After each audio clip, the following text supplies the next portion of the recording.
Hello, I'm Isaac Hayes III, founder and CEO of Fanbase. Listen to what I'm about to tell you. The window to invest in Fanbase is closing. We've raised over $10.6 million of our $17 million goal. That means there's room for less than 6,370 people to invest in Fanbase for the average amount. The minimum to invest in Fanbase right now is $399. That makes you an owner in Fanbase today. Go to startengine.com/fanbase to invest. Why? Because current social apps have taken advantage of users for far too long, with content suppression, shadow banning, harmful racist content, and no real tools for monetization and equity. Fanbase has over 1.4 million users and counting, allowing anyone to reach all their following and monetize their content from day one. Social media is the new TV, and whoever owns the apps that distribute that content have the opportunity to own potential billion-dollar companies. While big platforms with uncertain futures are failing to serve their users, Fanbase is stepping up to fill the gap. Don't wait until it's too late. Invest now, invest for yourself and your future. Go to startengine.com/fanbase and own the next generation of social media.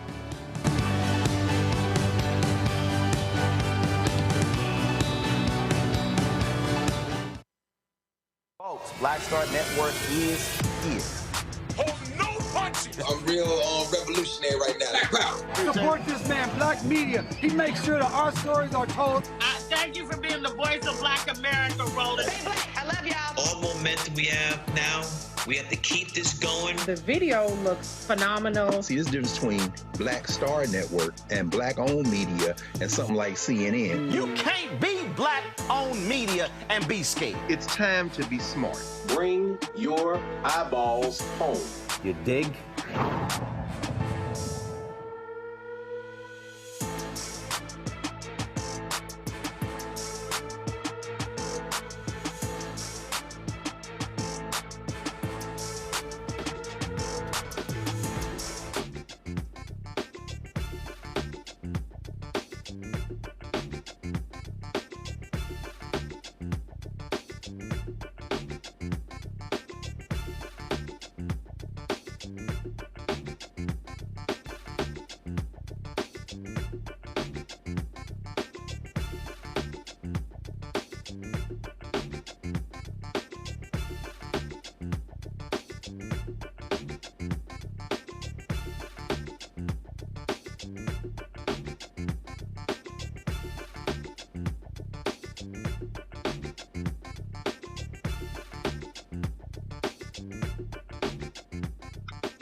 Hey, folks, today is Tuesday, September 2nd, 2025. Coming up on Roland Martin Unfiltered, streaming live on the Black Star Network. A California judge says Donald Trump broke the law. No shot there. In sending troops to Los Angeles. Now, he is threatening to send federal troops to Chicago. Illinois Governor J.B. Pritzker said, we ain't having it in my state. We'll talk to retired General Russel Honoré about this whole back and forth. Also, House Democratic Leader Hakeem Jeffries calls out MAGA Republicans for their racist gerrymandering across the country. Plus, a lot of discussion about what's happening with the businesses of Pinky Cole and Slutty Vegan, as well as Fawn Weaver and Uncle Nearest. We'll talk to an expert on investing in companies to really give us a clear understanding of what is happening with these Black-owned businesses. Also, in our Shop Black Star Network Marketplace segment, we'll talk to the founder of Whiff and Nibble, a company that brings you food-themed gifts that smell as good as they look. Plus, the great basketball legend George Raveling has passed away.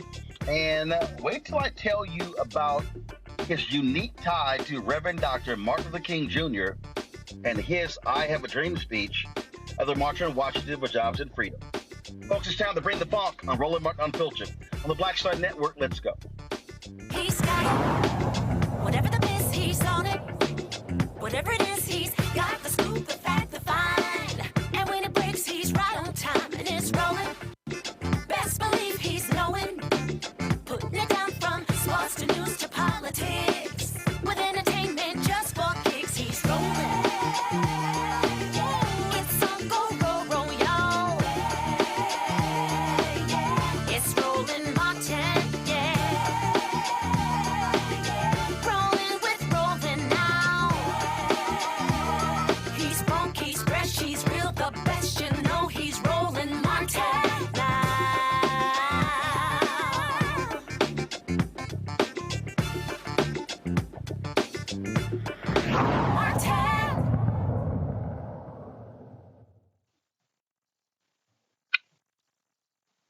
Federal judge says the twice impeached criminally convicted felon-in-chief Donald the Con Trump broke the law in sending National Guard troops to Los Angeles. Yeah, that's right. Judge Charles Breyer said that Trump's order to send thousands of troops, including 700 Marines, broke the Posse Comitatus Act. He said was willfully violated that particular act, which is a federal law that prohibits U.S. military forces from enforcing domestic laws.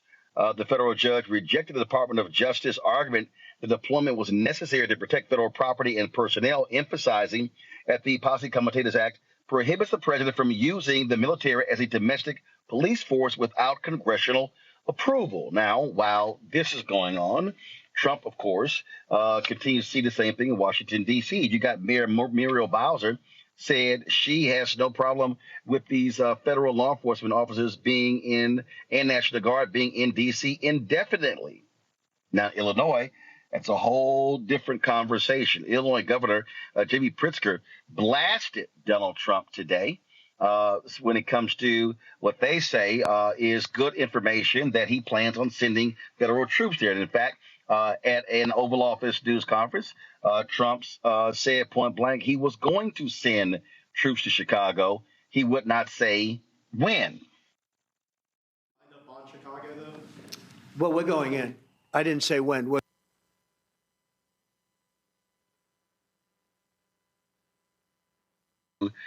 the con man said today in the Oval Office.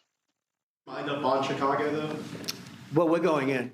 I didn't say when. We're going in. When you lose, look, I have an obligation. This isn't a political thing. I have an obligation. When we lose, when 20 people are killed over the last 2.5 weeks and 75 are shot with bullets.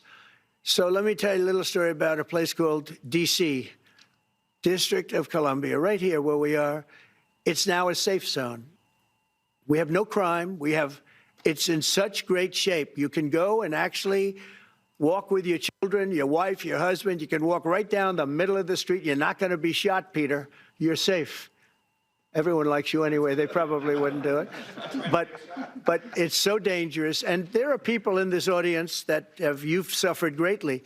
There are people in this audience that have been mugged and hurt badly, and they don't want to talk about it. Maybe you were very brave in talking about it. You made quite an impression on a lot of people. I appreciate it. But there were other people in this room that have been hurt very badly just walking down the street in D.C. Washington, D.C. is a... All right. Here's Illinois Governor J.B. Pritzker speaking today. I'd like to ask a question of my own, and it's one the press should be asking as well. When did we become a country where it's okay for the U.S. president to insist on national television that a state should call him to beg for anything, especially something we don't want? Have we truly lost all sense of sanity in this nation, that we treat this as normal? In the coming days, we expect to see what has played out in Los Angeles and Washington, D.C., to happen here in Chicago. First, Donald Trump is positioning armed federal agents and staging military vehicles on federal property, such as the Great Lakes Naval Base. It is likely those agents will be with ICE, Customs and Border Patrol, the Department of Homeland Security, and other similarly situated federal agencies. Many of these individuals are being relocated from Los Angeles for deployment in Chicago. We believe that staging that has already begun started yesterday and continues into today. Second, unidentifiable agents in unmarked vehicles with masks are planning to raid Latino communities and say they're targeting violent criminals.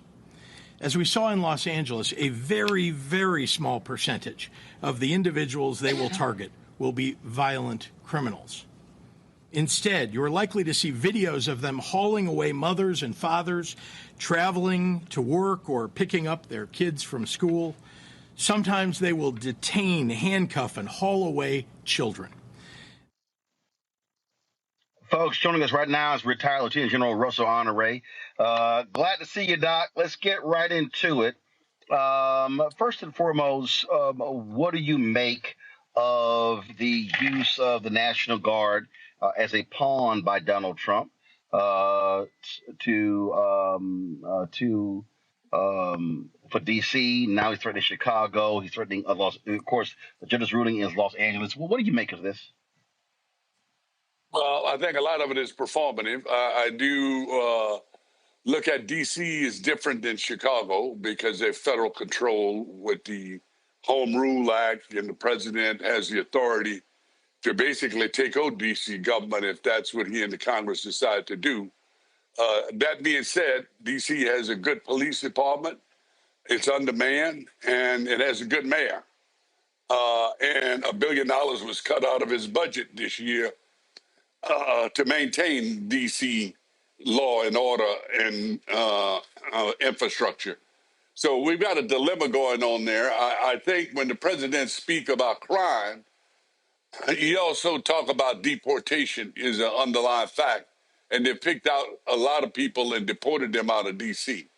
And looking at the situation that the mayor is in, and there was a crime problem and is a crime problem in most of our large metropolitan areas, but it wasn't an emergency to a point where the city was dysfunctional, because that is the capital of the United States.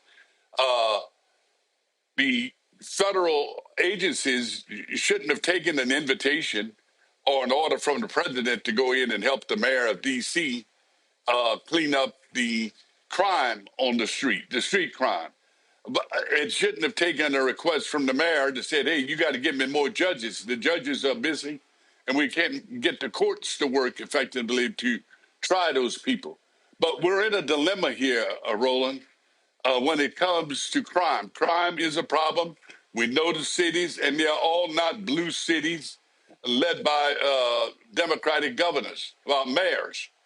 We have the same problems here in the South, from Jackson to Shreveport to Monroe to Baton Rouge. But the hard thing to defend we've got to work on is over the weekend, there were 7 killed and 54 shot, 57 shot in Chicago this weekend. That opens the door up for the president to say, I'm going there after crime. But what he's really going to do is run a deportation operation, Roland. Well, to that particular point, Governor Pritzker, in the same news conference, said they have good information that Trump plans. So Chicago has a massive Mexican Independence Day celebration. We've been. I lived there 6 years. We've been there, and let me tell you something. I mean, it's backed up for miles. Downtown is packed. Upwards of 500,000, 1 million folks. So they said they have information that Trump plans on having federal authorities raiding folks who will be picnicking on that particular day, which is September 16th. He's called that cruel. He's called that shameful. And he said it is all about to instill fear and intimidation in the lives of Mexican Americans. It's a deportation operation, underscored with a focus on crime. Look, I was in Chicago in 2013. Ron Emanuel was the mayor. President Obama was in the White House. And I was in the community of Inglewood. You know where that is, Roy? In Chicago, Inglewood. So I'm hanging around in Inglewood for a couple of days, going to high schools, talking leadership and preparedness and trying to encourage young people to do the right thing. And the people in Inglewood were terrified with the amount of crime they had to deal with. And there weren't enough police to do with it. I actually recommended to the mayor and the governor in 2013, if you have to get a hold of the street, mobilize your National Guard. That's why you got them. The governor, it's not what Trump is doing. Yeah. But here's the deal. First of all, I remember that because I actually wrote a column that was in the Daily Beast. I quoted you in it. We talked about that very thing. but this is the difference though that I think that when Yeah, we talked about that then, because what I wrote was I said the mayor has to be the one to right, make the request for additional state police support or National right, Guard to the right, governor, and then right. as opposed to Trump unilaterally deciding based upon with no intel, no evidence, no nothing, I'm just going to do this willy nilly. That's the difference here. Exactly, Roland. And that's the point I was getting to. This was what they needed to do to get a hold of crime, the street crime, much of it being perpetrated by young people of color. Let me just leave it at that. Black on black But crime, much of it. yeah, but it's a deal. But also a big part of this is dealing with the reality of the massive amount of Yeah. And guns coming out of Indiana. The folks there on the ground and the police have repeatedly said that that 90% of them that come that right out that, of Indiana. that come from Indiana. Yeah, they come from Indiana. Listen to me, Roland. We could have dealt with this. We had Obama in the White House. We owned at least one or two legislative branches. We owned the Attorney General. We didn't do jack about that. We didn't do jack about it. And that was a missed opportunity. We got to deal with crime, and we got to deal with the root cause of crime. Kids dropping out of school, getting into contraband economy. That has to be fixed. And you can do something about that. I was working with the Children's Defense Fund, and they said if you're not reading at fourth grade level by the time you're 10 years old, you got a 50% chance to have a run-in with the law by the time you're 14. We got to go after that, and we've got to be resourced. And people in the community need to demand it of the mayor and the governor. Why the hell? You know when Trayvon Martin, that poor little boy, got killed, that became a national incident. We didn't do shit about 8 or 9 young kids got killed in Chicago that same week. It wasn't shit done about it, Roland. Nothing was done about it.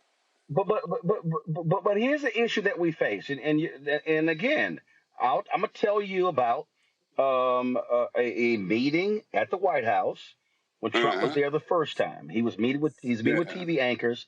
I was invited to 3 of the meetings. I attended 2 of them, and I brought up Chicago, and he said then, he says Ron was in the Oval Office and Ron was talking about what you just talked about.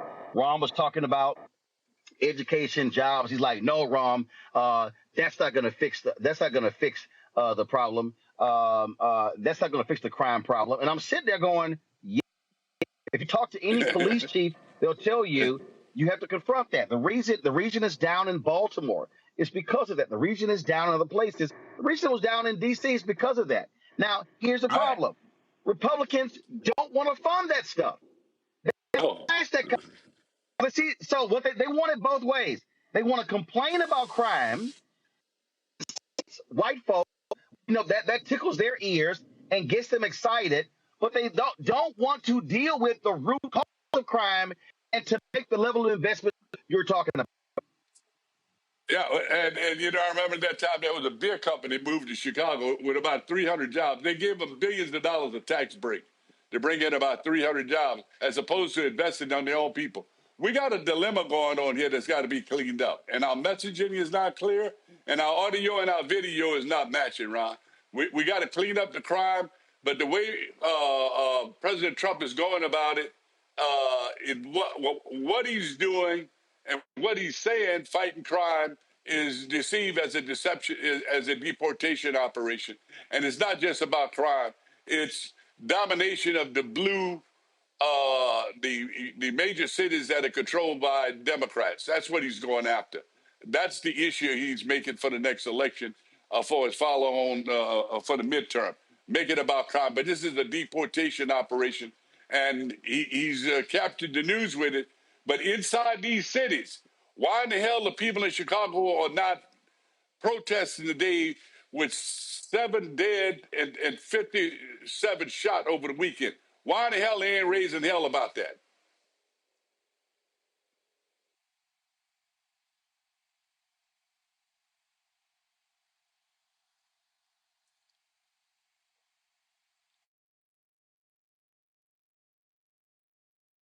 Yeah, I think that's the dilemma we got to address. We made some, we talk a lot about the high profile cases that end up in the news, like poor Trayvon Martin. But that same week that happened, there were several, 5 or 6 kids killed in Chicago, nothing made of it because it's black on black crime. We've got to make sure we control the narrative, but we act where we have to inside our cities. In Baton Rouge, where I live, 3 weeks ago, there were 5 killings in one weekend right here in Baton Rouge, Louisiana. A little old town, less than 300,000. We've got to address crime in the city, and we've got to put the heat on our politicians to do something about it because they got money, but they're giving tax breaks to the industry as opposed to investing in these communities. Roland?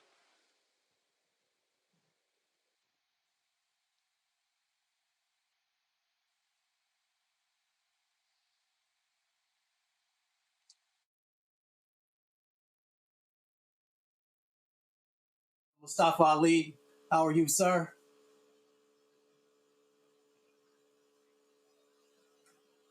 Well, General, if you can hear me, we know that there are a number of organizations that are actually on the ground in Chicago. Grassroots organizations are doing the work. How important is that, based upon all the experiences you have, to make sure that those organizations are funded and are doing the work? Yeah, and they do good work. They're engaged with after-school programs. They're engaged with the traditional organizations like ROTC in high school and Boys and Girls Clubs. All those serve as a meaningful way to keep our young people engaged and help them get their education. But the kids that fall out of the support network, they're the ones that end up in the contraband economy and end up in the gunfights. And that's got to be fixed, Mustaf. We've got to, and the community got to raise hell, not just about the high profile when the police shoot somebody. We've got to raise hell in those communities and demand that these local public officials do something about the crime. People ought to be able to sit on their front porch. And Donald Trump, as President Trump, has pulled the scab there. And he's getting some support to reduce crime.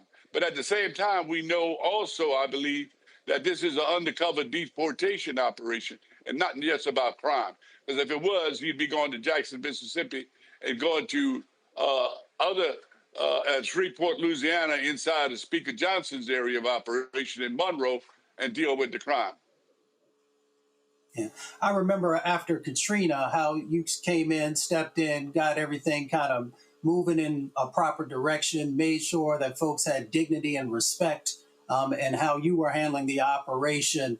How important is that also in Chicago to make sure that we are making sure that folks who are there on the ground doing the work have the power and resources that are necessary? And also, how do we make sure that there's dignity as we are addressing, the issues of violence that happens in some areas? Yeah, I think it's not necessarily the military that fails to show dignity to people like in D.C. They're pretty benign, walking around, and their presence alone can calm the street down. Where we see there's some areas of concern is when ICE agents just stop people based on their complexion and their accent and start pulling them in and stopping them based on what they look like and what they sound like and where they're working. That is criminal. And, there's federal laws against that, but the ICE agents are not paying much attention to federal laws. They're paying attention to Stephen Miller, who tell them just go out and arrest people. We'll sort it out later. And they've made some very embarrassing arrests that way. And the public has to make sure that they're doing everything they can to protect their neighbors. And there are procedures that have been put out there that worked in Los Angeles and some in D.C.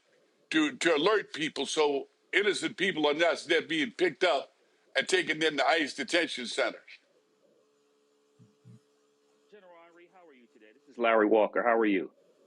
Hey, Larry, what's going on? Yeah, so I wanted to thank you for all your work, and you made some really important comments. And I wanted to talk a little bit about, obviously we see what's happening in D.C. Presidents talked today about possibly, Chicago and Baltimore City. But I want to talk a little bit about the issue relating, we look at research and over policing in Black and brown communities, and which often leads to abuse. And so I'm wondering if you could talk a little bit more about the challenge with that. Historically, what we see when we see too many law enforcement or military, in this case, individuals from the military in Black and brown communities, which increases the likelihood, you talked about it, U.S. citizens, et cetera, being targeted and profiled. And how do you maintain that balance? Yeah, I think the profiling is happening primarily with the deportation. But again, it's hard to defend what happened in Chicago over the weekend. And we know most of these are in underserved communities. I hadn't looked at every name and every address, but that's what history shows, that this is happening in and around the same communities, in and around the same age groups with guns. 57 wounded. We call that in the military wounded in action. Some of them people will never be able to work again. Some of them will end up in wheelchairs. Some of them will never meet their potential, and many of them were innocent bystanders. And then 7 dead. 7 people that will never be able to contribute to the economy or to their community because they got killed over the week in Chicago. We're going to have a hell of a time defending that mayor and say, I don't want help with crime. I do think there's a middle ground that has to be reached between the mayor and the governor and address what the hell they're doing about crime in the city. Because when I was in Inglewood in 2013, the people were yelling at me about why can't they do something about it. And some improvements have been made, but we got a long way to go when you get 7 dead over one weekend in Chicago at 57 shot. That has to be fixed. Avis, what's your question? Avis? General Honoré, wonderful to speak with you, sir.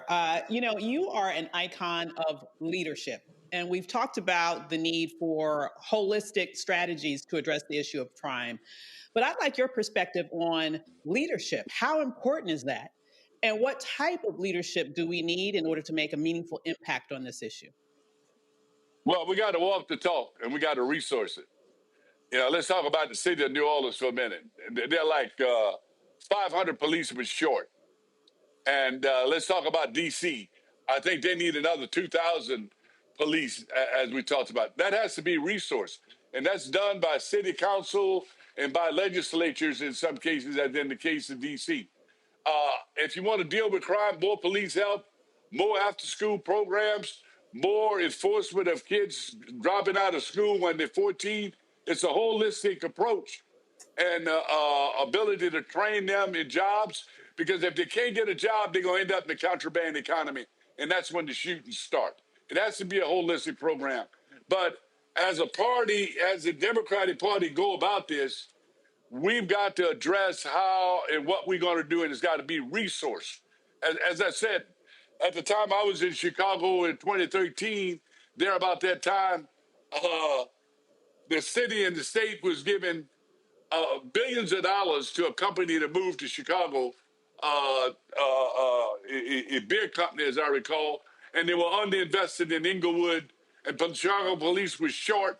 The schools were underfunded, and they had very little after-school programs designed to keep these kids engaged and to keep them off the street and keep them in healthy activities. So we got to address that inside our own hood.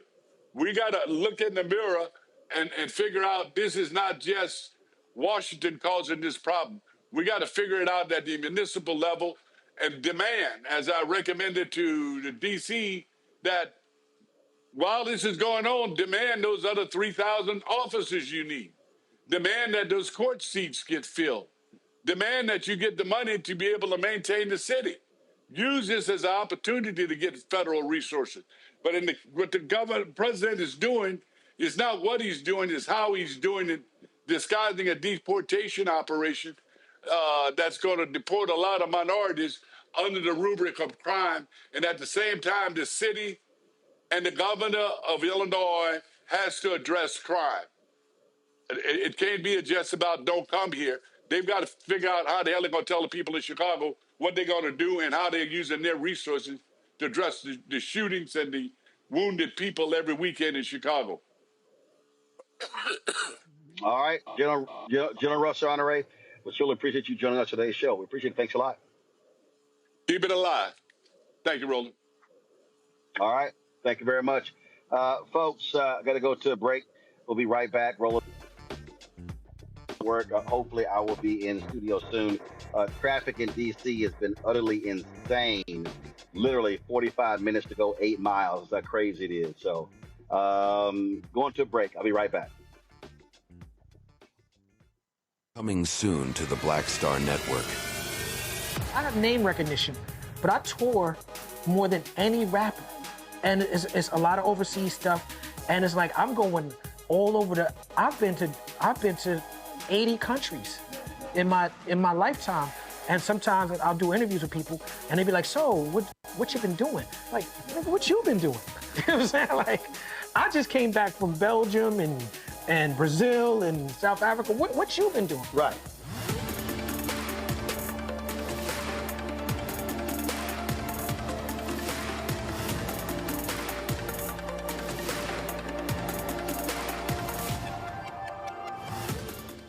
This week on The Other Side of Change, 300,000 Black women being pushed out of the workforce. this is shocking yet unsurprising. So what happens when a bunch of Black mothers lose their federal job? Their kids are not being fed, their kids are not being taken care of, but that trickles down to the entire community structure, which may be built on the backs of Black mothers and Black women more broadly. Tune in on The Other Side of Change, only on the Black Star Network. Hey, what's up? It's Sammy Roman. Hey, it's John Murray, the executive producer of the new Sherry Shepherd Talk Show. It's me, Sherry Shepherd, and you know what you're watching, Roland Martin Unfiltered.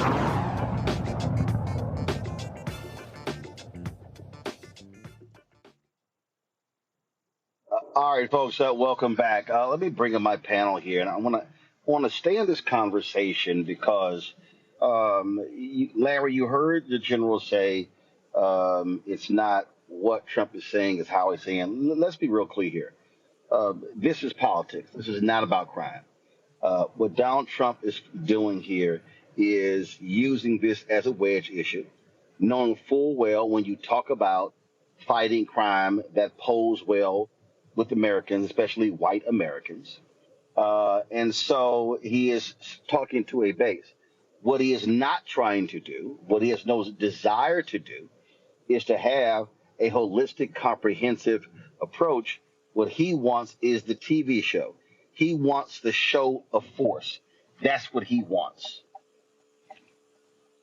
Yeah, you hit it right on the nose, Roland. And we need to really have maybe do a special conversation about crime, particularly how it impacts Black communities. Look, what he's teeing up, in my opinion, is a redo of the 1994 crime bill, which was signed by Bill Clinton. We do not need that in the Black community. We know years later that it disproportionately impacted the Black community through many Black men in jail for small time offenses. That's what's really going on here. And the rhetoric, this racist rhetoric, is very dangerous. And we have to be very careful, even within our own community, in co-opting some of the same language that has been used over the last several decades to talk about why we need more law enforcement, in this case, more military. Listen, you don't need, members of the U.S. military or adjacent in Chicago.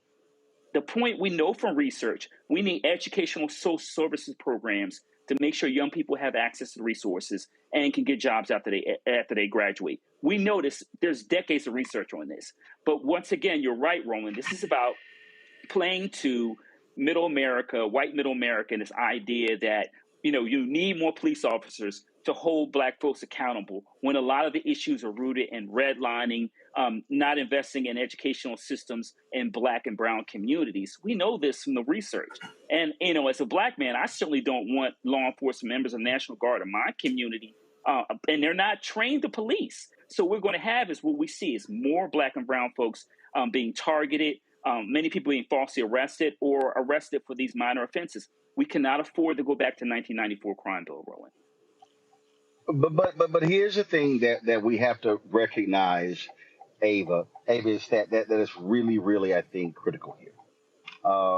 There is the perception, there is the reality, there is the thoughtful, measured, then there is the quick and decisive. There is what is short term and long term. So, what Donald Trump is doing, Donald Trump is appealing to the base instincts of people who when you have a crisis, whether it is a contrived crisis or whether it is a real crisis, thoughtful, measured people will throw that out the window, and their whole instinct will become base and animalistic, and then the whole thing is like, get them, get them, get them. I don't care what you do. I don't care how they're targeted. You get them. And that's what we're dealing with right here. That is exactly what we are dealing with, Avis. And what Trump is doing plays well to those folks, which is why you see approval rating go up specifically as it relates to how he's combating crime. Oh, absolutely. I mean, he is leaning right into the reality of the fear of the black body, which has been part of America even before there was officially an America. And so I will have to say that what we're seeing right now is very dangerous. And if the Democrats had any common sense, political instincts that were, in halfway decent, they would start to message this properly now. So, for example, why aren't they talking about how Mayor Scott has dropped violent crime by 50% in Baltimore, and specifically digging down into how he's done it? Not just talk about the differences in statistics and the reality that Avis, crime they is are. Avis, they are. They have been. But here's the problem. No. Yeah. Follow me. They have. Here's the problem. And this is the conundrum that they are in. The conundrum is, the response is, you're just throwing up stats. You're throwing up, but what about that person and that person, that person? So what then happens is, again, this is where I'm talking about the base instinct. The anecdotal, emotional takes over, and it comes off as Democrats or progressives. They are trying to be philosophical. They're trying to be academic. They're talking about charts and graph. We're talking real people. And that right there is where the tension exists. And that's been happening. What you're talking about. Governor Westmore's been doing it. That's not what I call messaging, though. That is not messaging. That's what they've been doing for the past, I don't know how many decades, and everybody knows that doesn't work.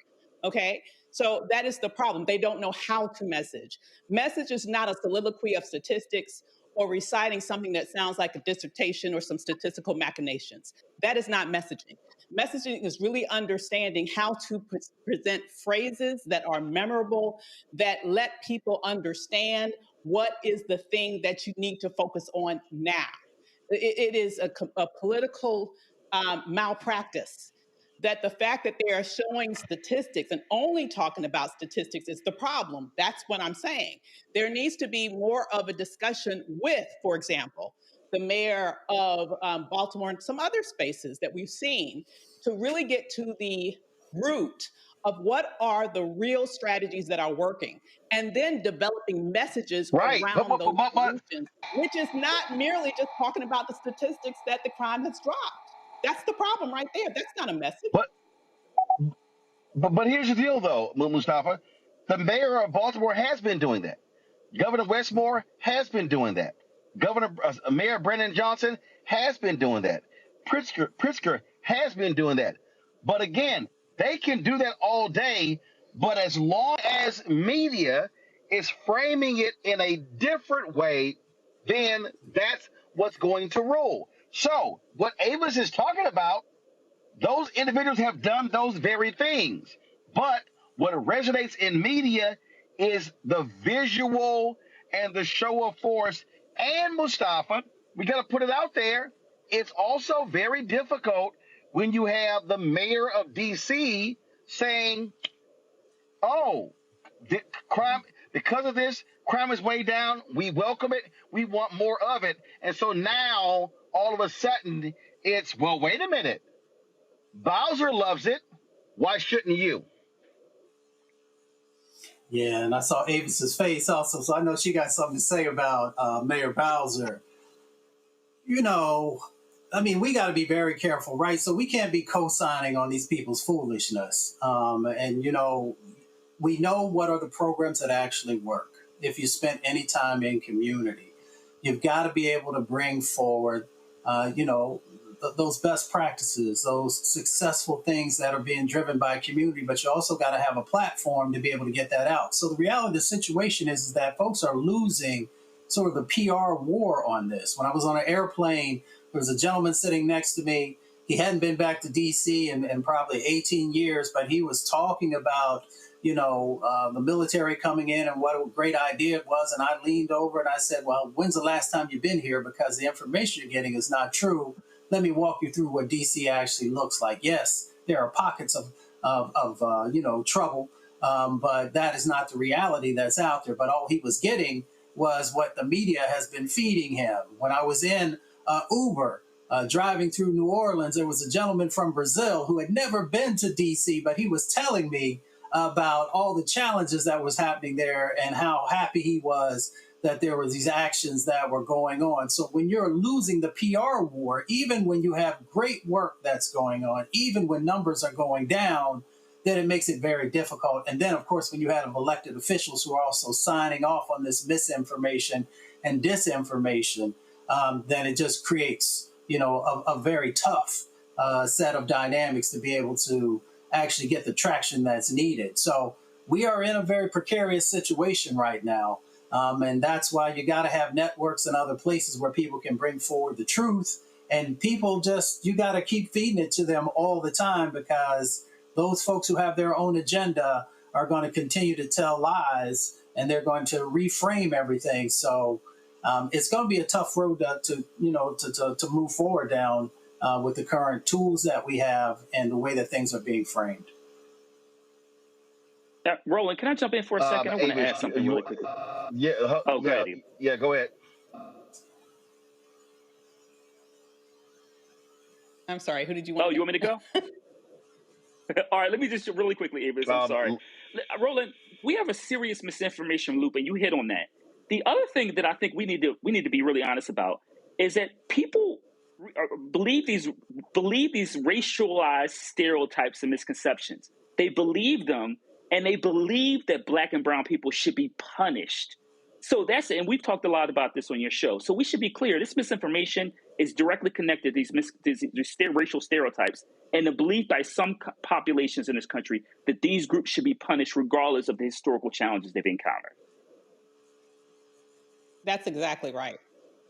And I would just add the ultimate goal, as was mentioned previously, is to push through a crime bill to recriminalize and repopulate these prisons in order to get free labor to make up for all of the labor that's being deported out of the country. I mean, this whole thing is a perfect circle. And it's just very annoying to me to see that people aren't pulling all of this together to see what's happening. But at the end of the day, I still have got to say, in terms of the mayor of DC, who knows what's being talked about behind closed doors. We all know that she has little control of that city, given its status as not being a state. She's probably trying to maintain some control without some sort of total federal takeover. Not that it's right, but I can imagine that she's being arm twisted to say those things. I would also say that I still don't believe, and I will just say it one last time, that the Democratic Party has not even come up with anywhere near a proper frame around these issues, much less messaging around these issues that result in any sort of level of aggressive pushback on the stereotypes that we are facing in the media that we know has already stacked the cards against us before it even began. And here's why. But Avis, we got to put on the table. Here's why. Because Republicans have always been successful at saying Democrats are soft on crime. And Democrats have always been afraid of this issue because of how it would be perceived by white voters. Look, And the thing is, and here's even the problem.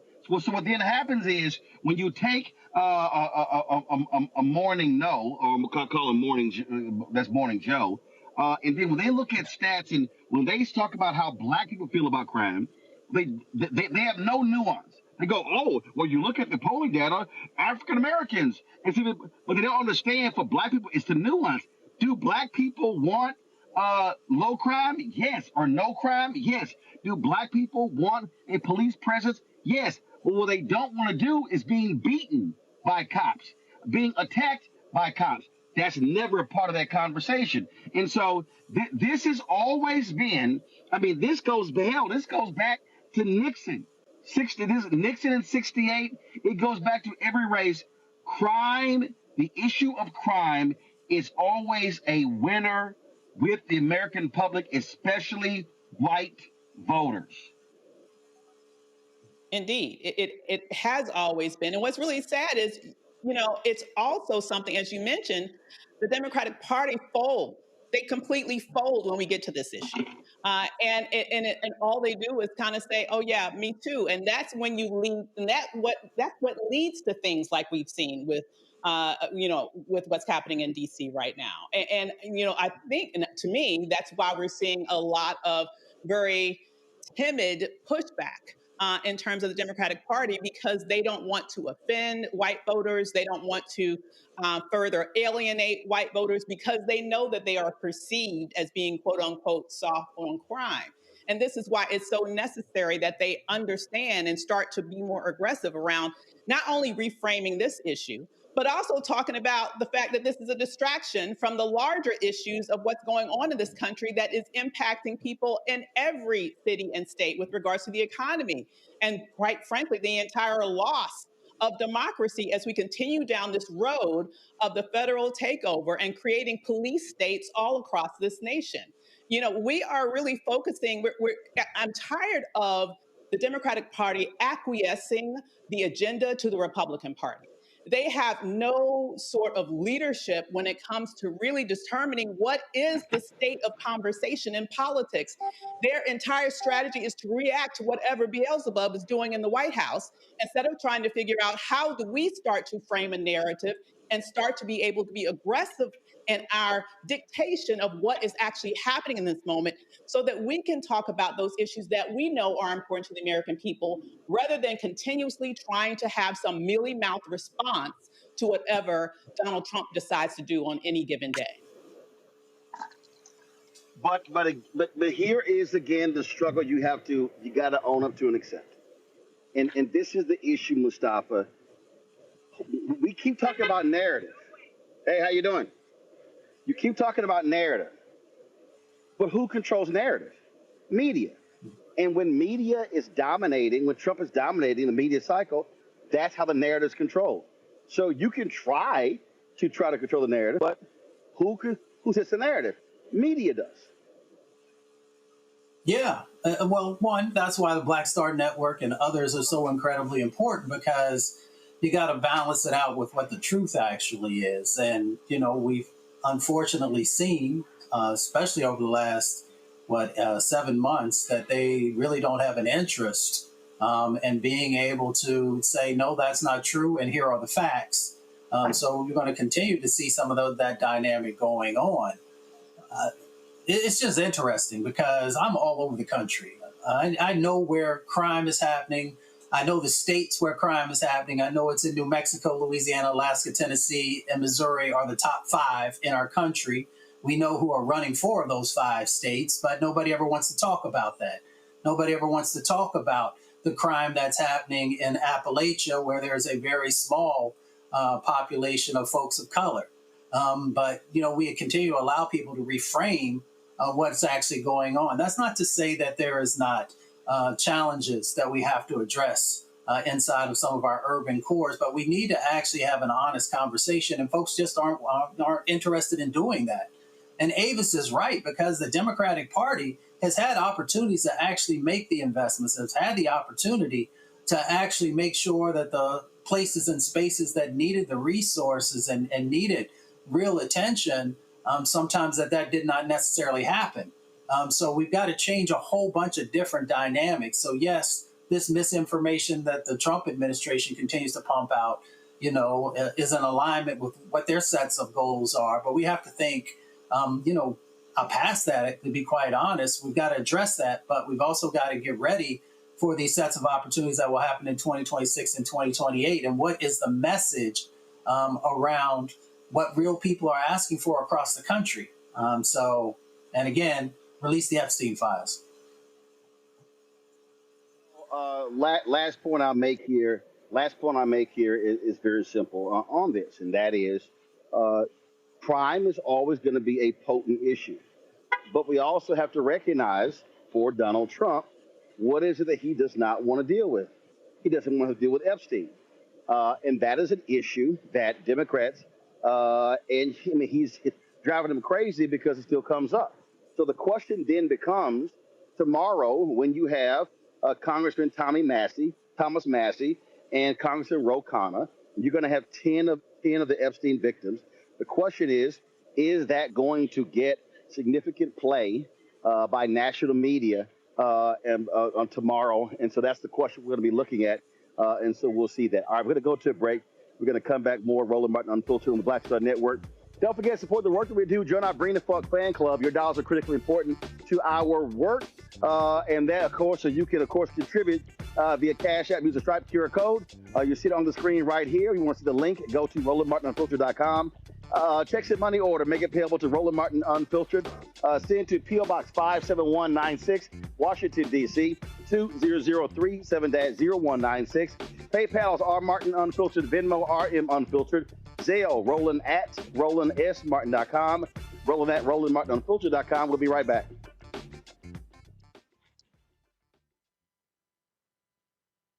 Next on the Black Table with me, Greg Carr, we welcome the Black Star Network's very own Roland Martin, who joins us to talk about his new book, White Fear, How the Browning of America is Making White Folks Lose Their Minds. The book explains so much about what we're going through in this country right now, and how, as white people head toward becoming a racial minority, it's going to get, well, let's just say, even more interesting. We are going to see more violence.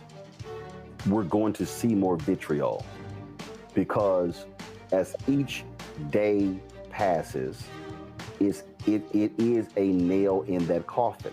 The one and only Roland Martin on the next Black Table, right here on the Black Star Network. This week on the other side of change, 300,000 Black women being pushed out of the workforce. This is shocking yet unsurprising. So what happens when a bunch of Black mothers lose their federal job? Their kids are not being fed. Their kids are not being taken care of. But that trickles down to the entire community structure, which may be built on the backs of Black mothers and Black women more broadly. Tune in on The Other Side of Change, only on the Black Star Network. Coming soon to the Black Star Network.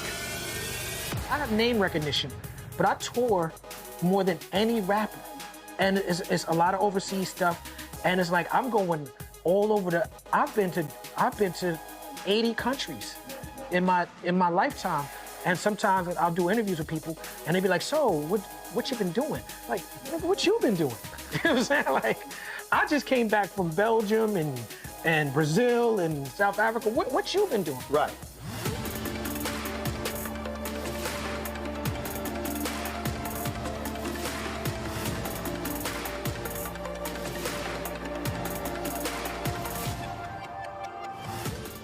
I'm Russel L. Honoré, Lieutenant General, United States Army retired, and you're watching Roland Martin Unfiltered.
Democratic House Leader Hakeem Jeffries is blasting Republicans for what he called extreme gerrymandering.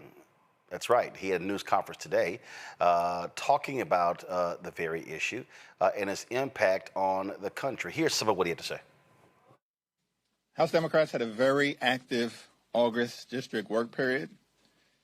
We held more than 1,000 different events all across the country, interacting with everyday Americans who we are privileged to represent. We talked about the economy, we talked about health care, and we talked about cleaning up corruption here in Washington, D.C.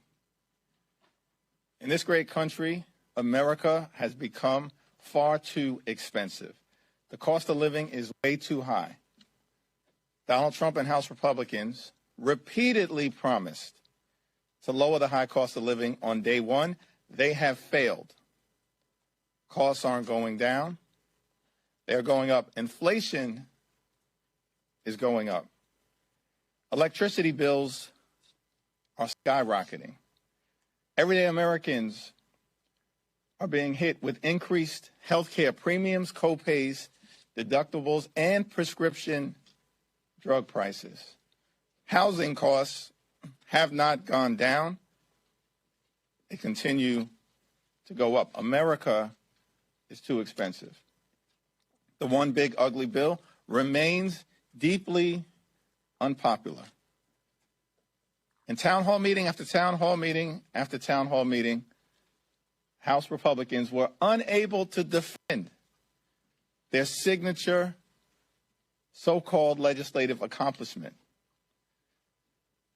Because it turns out that ripping health care away from millions of Americans, ending Medicaid as we know it, closing hospitals, shutting down nursing homes, forcing community-based health clinics to shutter their doors, and failing to strengthen the Affordable Care Act are all deeply unpopular with Democrats, independents, and Republicans. House Democrats have a simple message for the American people. You deserve better. We're going to fight hard to lower the high cost of living. We're going to fight hard to fix our broken healthcare system. And we're going to fight hard to clean up corruption so we can deliver a country of the people, by the people, and for the people, as opposed to the type of country that we're seeing under Republican complete control of government, which is a country of the billionaires, by the billionaires, and for the billionaires.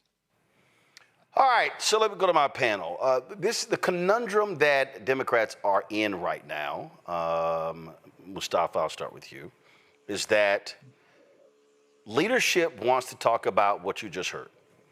They want to talk about health care, prices, things along those lines.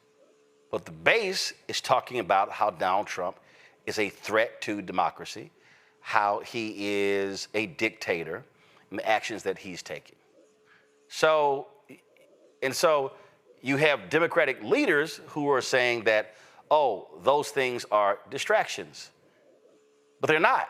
So you have this conundrum, if you will, that exists, that's sitting right before us that they have to contend with. And so we were talking about messaging earlier. Okay, well then, what do you say? I don't understand why you can't do both. I'm telling you right now, what's going to happen tomorrow with this Epstein news conference is going to be huge. And that is still a dominant issue. So I get what Speaker Jeffries is House Democratic Leader Jeffries is doing right there, because he wants to become Speaker of the House. But the base is saying something totally different. How do you reconcile the two? Well, I think you talked about it. I mean, it is talking about both and making the connections between the bread and butter issues and the fact that if you don't have a democracy, if you have an authoritarian leader, if you have somebody who is associated with some very nefarious acts around, pedophilia or some of the other things that are going on, that, it takes away from your ability to be able to survive in this country. But for whatever reason, people seem to have a difficult time in being able to link all that together. It's like a tapestry. You have to weave that tapestry together in a way that no matter where folks are, if they're in Mississippi or if they're in North Dakota or Minnesota, that they see themselves reflected in the words that you're using and the sets of actions that you are promising that you're going to move forward on. So we'll see how it all turns out. But, the Epstein situation is definitely one that has captured the attention of the country. People, do not see any value in someone who would participate in those types of behaviors. And if you don't also utilize that, then I think you're missing an opportunity to let people know that you're willing to fight on all fronts. Larry? I think a lot of the problem with the messaging and even the brief press conference you saw is this authenticity, Roland. This saying, don't kill the messenger, right? We've been doing a lot with, Minority Leader, Jeffries and others. But it's a way in which not only in terms of what you're communicating is how you communicate it. And it just it's not giving a lot of, a great job of selling it to Democrats. And you're right, there is a disconnect. And when, leaders who are at the top of the party or, obviously what he's talking about, very important, but you got to be able to multitask. It's not that difficult. You can talk, as, Mustafa, just mentioned, you can talk about multiple issues at the same time. I just saw the last few minutes, we saw the Oversight Committee has released 37,000 files is released to the Epstein case. So you can talk about and weave together all these issues. A, if you got a good, strong communication team. B, if you have the charisma to deliver it to an audience that's hungry for someone who will fight for them. And what you have to recognize is that Donald Trump wants to talk about anything but the Epstein case. Avis? Exactly. But I heard a magic word used, charisma. Where is it? Ain't there. I'll tell you that. Okay. And it's important because you have to be able to maintain people's attention. First, get people's attention and maintain people's attention. What the Democratic Party does not have is a coordinated messaging machine in the same way that the Republican Party does. So, for example, I'm going to take a little bit of a different stance. I don't think it helps you to talk about 4 or 5 different things at the same time. Absolutely not. Because I can't even remember half of what he just said, what you just showed 5 minutes ago. I almost went to sleep while I was watching it, okay? What you need to do is understand the way to get people to learn things. And Donald Trump, he understands this because he understands marketing.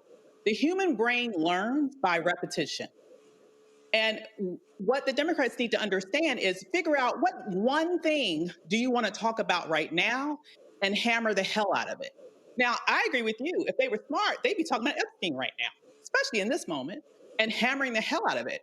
And they would have clear talking points that they would give to select people who have charisma and have those people spread out to different news organizations, including yours, and being able to reflect those same talking points so that people will actually remember what the hell they just said. I don't know what any clear message is that the Democratic Party is coming with now. Every time they're on, they're talking about something else. This is why they're getting left in the dust with regards to really being able to move the needle on the conversation in any direction right now, because they're not coordinated, they're not strong. It seems to me that some of their best messengers, they are intentionally trying to squash because they want to go in the direction of a traditional sort of leadership-led messaging. But in my mind, real leaders figure out who are my best soldiers and put them out front. If this is not my forte, maybe I shouldn't be the one doing this. I don't care what my title is. And so at this point, we are in a critical moment. We don't have time for egos. We need effectiveness. And that's not what I'm seeing, unfortunately. And that's why, unfortunately, I believe that we're in the position that we're in right now. All right, folks, quick break. We come back. Let's talk about a lot of the conversation on social media about Uncle Nearest, their financial issues, and also, of course, Slutty Vegan and Pinky Cole getting her company back. how do we really understand what's going on here? Well, I got an expert who can really break it down for us, where you understand business. Ain't about emotion, it's about business, dollars and cents, and having sense, S-E-N-S-E. You're watching Roland Martin Unfiltered on the Black Star Network. This week on The Other Side of Change. 300,000 Black women being pushed out of the workforce. This is shocking yet unsurprising. So what happens when a bunch of Black mothers lose their federal job? Their kids are not being fed. Their kids are not being taken care of. But that trickles down to the entire community structure, which may be built on the backs of Black mothers and Black women more broadly. Tune in on The Other Side of Change, only on the Black Star Network. Hey, what's up? Geek Tony in the place to be. Got kicked out your mama's university, creator and executive producer of Fat Tuesdays, an air hip-hop comedy. But right now, I'm rolling with Roland Martin, unfiltered, uncut, unplugged, and undamn believable. You hear me?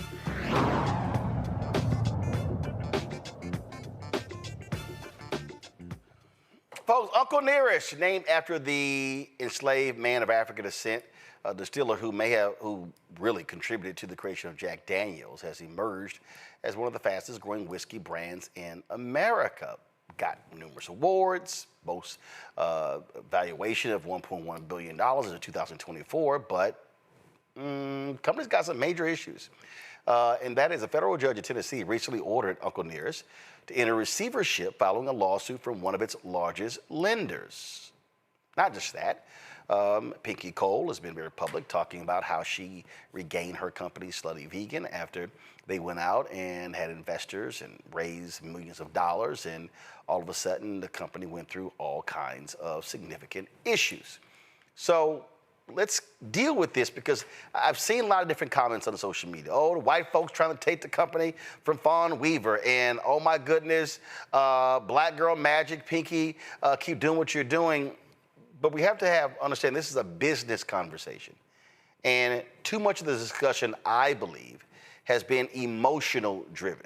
Not driven by facts, not driven by reality, but it's a question of entrepreneurship. How do you manage resources? How do you deal with lenders? How do you deal when you have investors? Well, my next guest, Dwayne McKnight, is a partner at the Marathon Fund. He has been very much involved in a number of deals, working with Syncom, of course, folks who invested in BET, Radio One, numerous other companies. And so when you talk about understanding venture capital, understanding debt, financing, all that sort of stuff, Dwayne is an expert at this. And Dwayne, glad to have you on the show.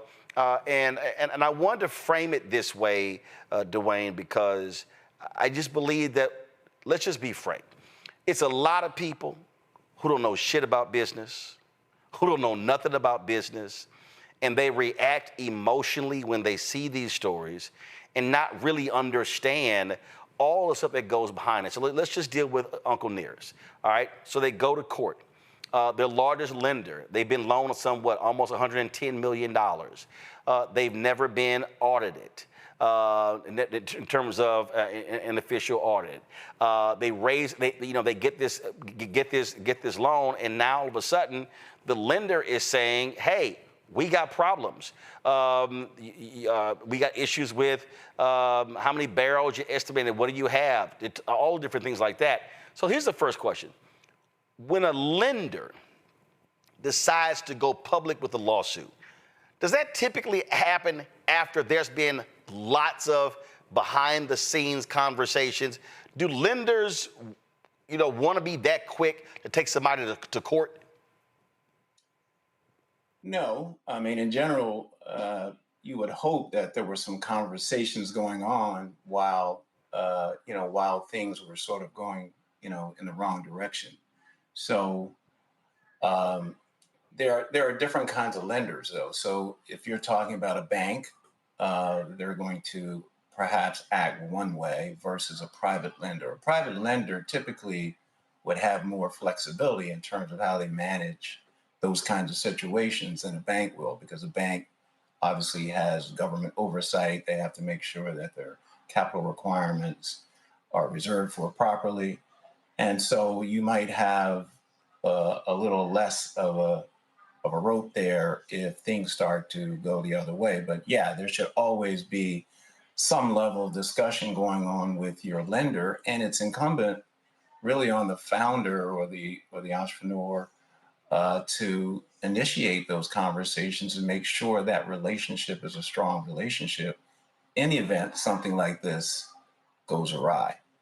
So the case here, so Farm Credit Mid-America says that Farm Credit Mid-America says that they borrowed almost $110 million, and they overstated barrels and things along those lines. And so that's what they wanted this receivership to manage the company. And that's been a gag order. Fawn Weaver's been on social media with this campaign, clear the shelves. People have been responding, oh my God, buy Uncle Nearest, order it, things along those lines. But as somebody who has been in the position that you're in, you've seen a lot of companies. You've seen entrepreneurs, people who have a great idea or are very good at marketing. What is your assessment here looking at this for the public who doesn't really understand the nuances of business? I mean, there's obviously a lot going on here, and I'm not going to profess, or none of us can profess to really say what's going on or what has happened to get either Uncle Nearest or any other business in this kind of situation, because it probably is something that's happened over a considerable period of time. Probably didn't happen immediately.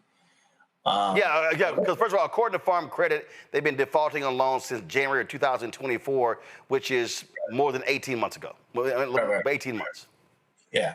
So, and obviously it hurts all of our hearts because, you see businesses like this that are essentially iconic and apparently growing fast. And, you can run into problems two ways in business. You can, not grow at all, not have any sales, or your sales start to go south, or you can grow too fast.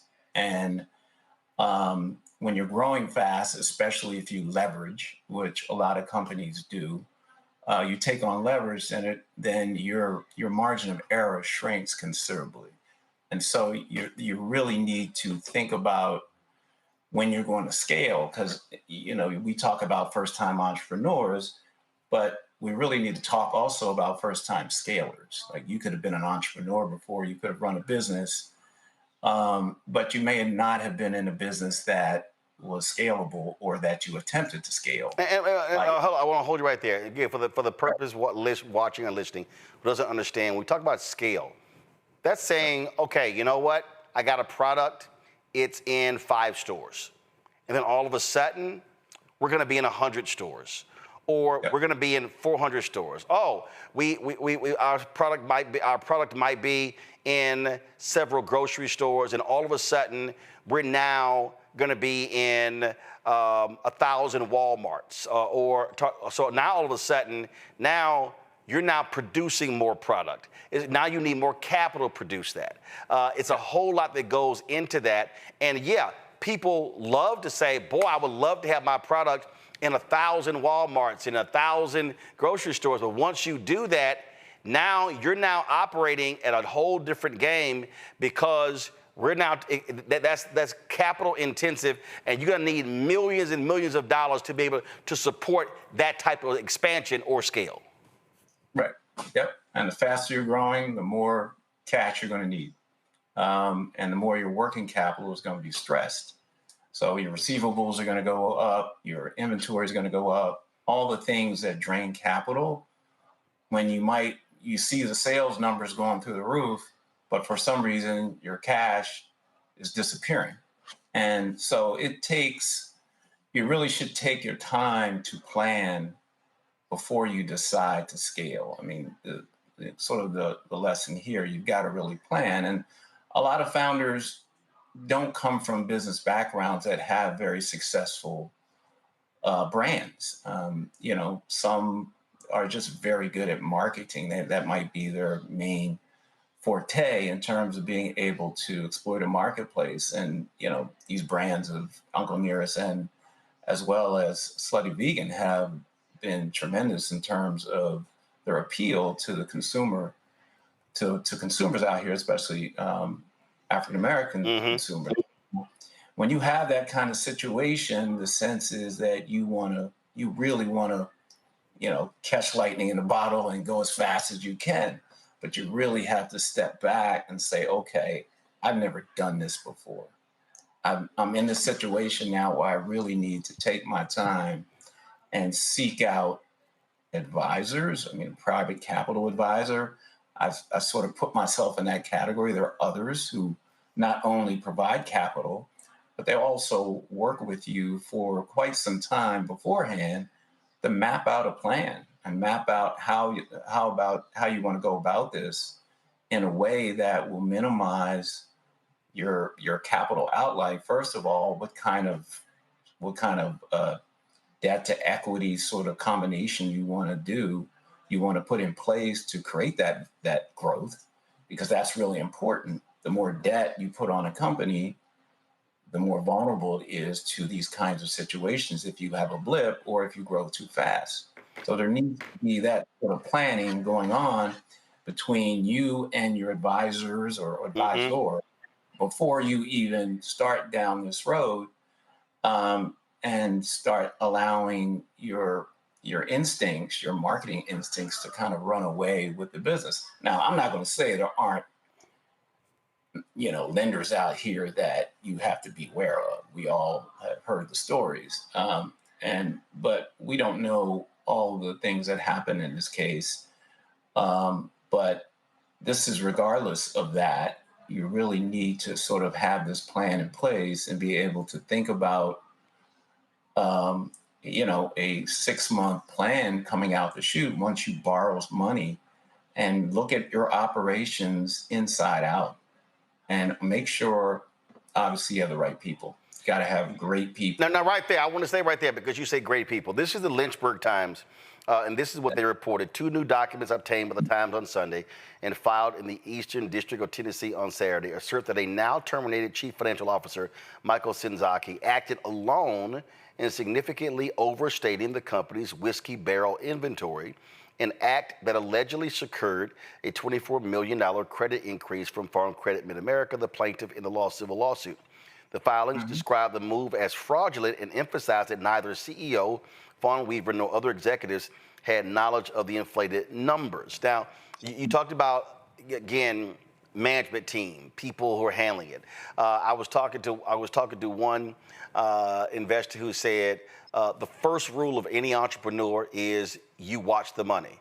The second rule is you watch the person who also's job is to watch the money.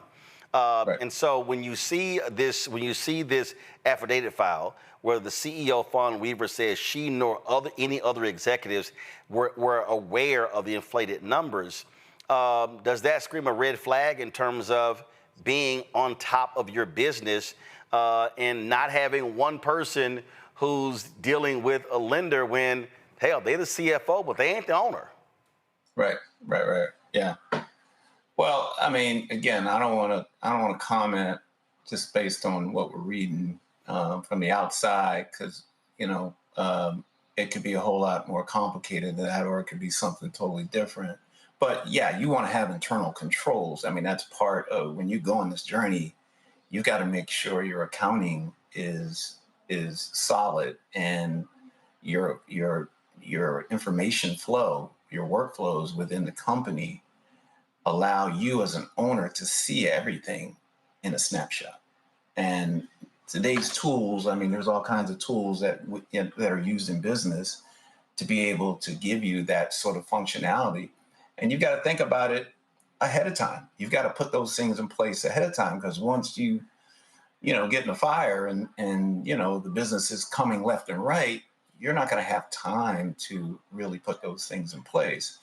Now, whether, there was something done to make sure they got the loan that they were looking for, I have no view into that. But if that were the case, then, you probably stretched for a loan that you wouldn't have otherwise been qualified to take on. And so that's definitely an issue. And if folks weren't aware, they weren't aware. Should they be aware? Yeah. there are very smart people who can do things and so that you won't be able to see it. But if you've got, again, the systems in place, you should be able to catch those things or catch things in general. Plus, when you sign off on a loan, if you're taking too much of a loan, it should scream at you if your debt to equity ratios are out of sync, or if your debt to cash flow ratios are out of sync. You know, that CFO should be explaining to the owner, you know, what's going on here, whether you'll be able to service this, what does this mean from a risk standpoint. So there's a lot that goes into it. And, you know, sometimes lenders, you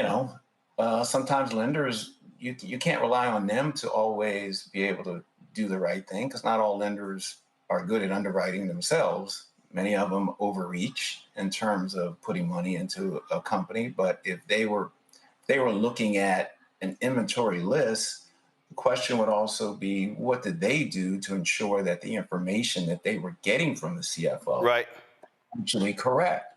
I mean, because they have due diligence requirements on their side as well.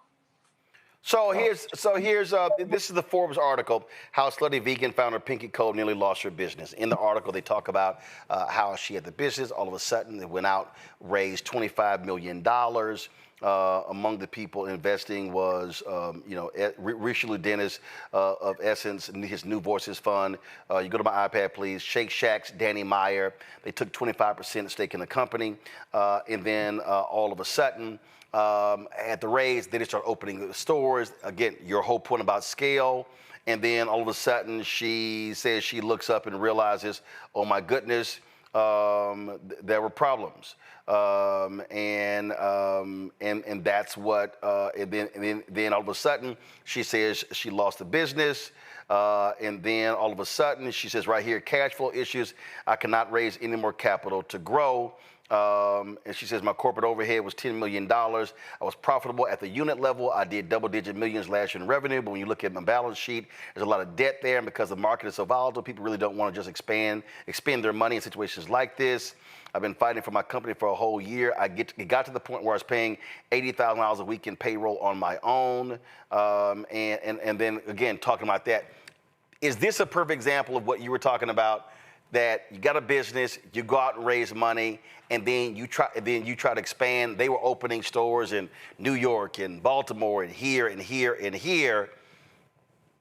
Debt is debt. Yeah, I mean, was that a debt or was it equity? I couldn't really tell. It sounded like it was equity. If they valued the business at $100 million and they raised 25 for 20% of the business, it sounded like it was equity. Mm-hmm. So, but regardless, you're still your working capital requirements, depending upon how fast you're going to open up stores. In fact, I've got a portfolio company that's doing that right now, really in the airport space. And we planned this out a year or more in advance in terms of taking advantage of where coming out of COVID. And what would be happening in the marketplace in order to exploit it. And so they would, now I don't know other investors, do they have any professional investors or any investors who have been invested in other restaurant chains that have grown like that? That's one thing that if I was in that situation as a founder or an entrepreneur and I had a great brand like that and I wanted to grow it, I'd make sure that on my cap table somewhere, I had a firm or a person who had done this before, right? Because, very few people have done what, she was setting out to do. So what you're saying is that if you're talking about a franchising your business and trying to go national, and in fact, in this article, she's talking about wanting to go international. Again, your deal is you need management experience to do that very thing, because you might be the visionary, you might be the owner, you might be the one who conceived of it, but the reality is there's a skill set that is needed to go to the next level, and if you don't have that, you need to hire that. Right. Well, not only skill level, not only that, but your investors should have also experience in doing something of this nature, because you want to rely on your investors to a large degree to also help you find the right people to scale this business. So hold up right there. I want you to stop right there, because I was once told not all money is good money. So when you go out and raise money, what you're saying is that investor needs to bring something to the table more than just money. They need to bring experience, knowledge, relationships to help you build the business, not just say, hey, here's some money, take off, go. Right. Yeah, it's more, in some ways, it's almost more important than the money. I mean, if you have your options to get money, you want to take smart money, because it's expensive money. Let's face it, equity money is expensive. You know, private debt is expensive as well. So if you're going to take that money, get your money's worth. Get somebody or a firm that's going to be able to assist you in making that business successful and scaling it way. And you get someone who's had domain experience doing that, right? And I'm sure, and again, you know, entrepreneurs, you know, I could never do what they do, and they probably could never do what I do. And so, but that's what makes for a great partnership, or, you know, a great situation where you complement each other and you look for people who can shore up your weaknesses so you can take a business forward the right way. But you got to be willing to give up, you know, part of your business sometimes. Like, I think one of the things that we struggle with, I say we, Black people historically, is, and I've seen it many times, is that, you know, people want to grow their business and they don't want to give up equity because they want to be able to keep all 100% themselves. So they'll either go and borrow too much money, or they won't give up enough of the equity in order to put enough working capital in the company to get it where it needs to get to. Go ahead, finish that point. Yeah, I think that's changing. I think, you know, I would say over the last 10 years that's gotten better, where I think our understanding that, hey, if we do this once, we can do it again. Years ago, you did it once, you know, that was the only shot you were going to get. But now people understand that if you make people money, you're going to be able to get as much as you want anytime and all the time that you want it. But before I go to the panel with questions, I saw this quote here and it jumped out at me, and I was like, I don't know, Pinky. All right, so this was from People magazine. This is what the quote says. It says, as for what's next, the founder plans for the restaurant to be led, quote, by new rules and new intentions. She's onboarding a new group of investors for the restaurant's next era, which includes plans to expand beyond the U.S. to areas such as Dubai and Africa. Quote, people love Slutty Vegan because they love me. And I used to not tap into that, but I now know I have a superpower with people. She told People magazine. People love me, so I know that people are going to support and back me in whatever it is that I authentically do. Here's reality with products, restaurants, whatever. Folk may love you, but it doesn't mean that they're gonna back it. The reality is, with a restaurant, you gotta have food controls, quality controls, customer service time. How fast does the food come out? Is the food consistent from restaurant to restaurant? What makes McDonald's is that hamburger is going to taste the same in Germany as it's going to taste in Charlotte, as it's going to taste in Dallas, as it's going to taste in another country. And so I dare say, I get it as an entrepreneur. You think people love you, but they got to love the product, the business, because that's how you're going to grow. Yeah, and it has to be fundamentally tight in terms of how you're going to do it. I mean, I don't doubt that she can probably get into as many places as she wants. That's not the issue. The issue is, can you do it profitably? And there's been a laundry list of businesses, doesn't matter who was running them, white, black, or otherwise, that grew too fast. I mean, we just saw Red Lobster, run into a bunch of issues. Very, very high profile brands over the last several years run into issues trying to grow. Hell, Boston Market, they were spreading all across the country, and they changed their menu, got away from rotisserie chicken, and it literally destroyed the whole company, and they've got like 16 stores left. They went from Boston Chicken to Boston Market, and what made them hugely popular, that business was obliterated because of that one decision. Right. And you can look at Red Lobster, they were giving away free lobster or something, and all you can eat lobster, and it drove their margins crazy. But you can have any little thing, and the restaurant business doesn't generally have great margins, obviously. Right. So you have to be very careful about how you build that business, and taking your time is usually best. Especially, and then clustering as well, obviously, in terms of economies of scale in certain regions initially as you grow that footprint. So, so I would hope, I pray that the brand is able to recover and do what she wants to do, just like Uncle Nearest. Yeah. But I just hope that the lesson learned, it was a very expensive, these are expensive lessons. Yeah, absolutely. And, you don't want to have to learn that way. And what I want for our audience, I want people to understand, and get ready for your questions, panel. I want our audience to understand that it's easy to say, I want to be an entrepreneur. I want to be an owner. But there are some realities to owning that you have to accept. And that is, hey, at the end of the day, you might be the person sweeping, putting out trash, doing the nitty gritty stuff. And when it comes to going out and getting venture capital money and investment money, bank loans or whatever, if you're going to be the face of the business, it's going to be on you. It's going to be on you. And you got to be, listen, Michael Johnson is dealing with this right now with Grand Slam track. Some investors fell through.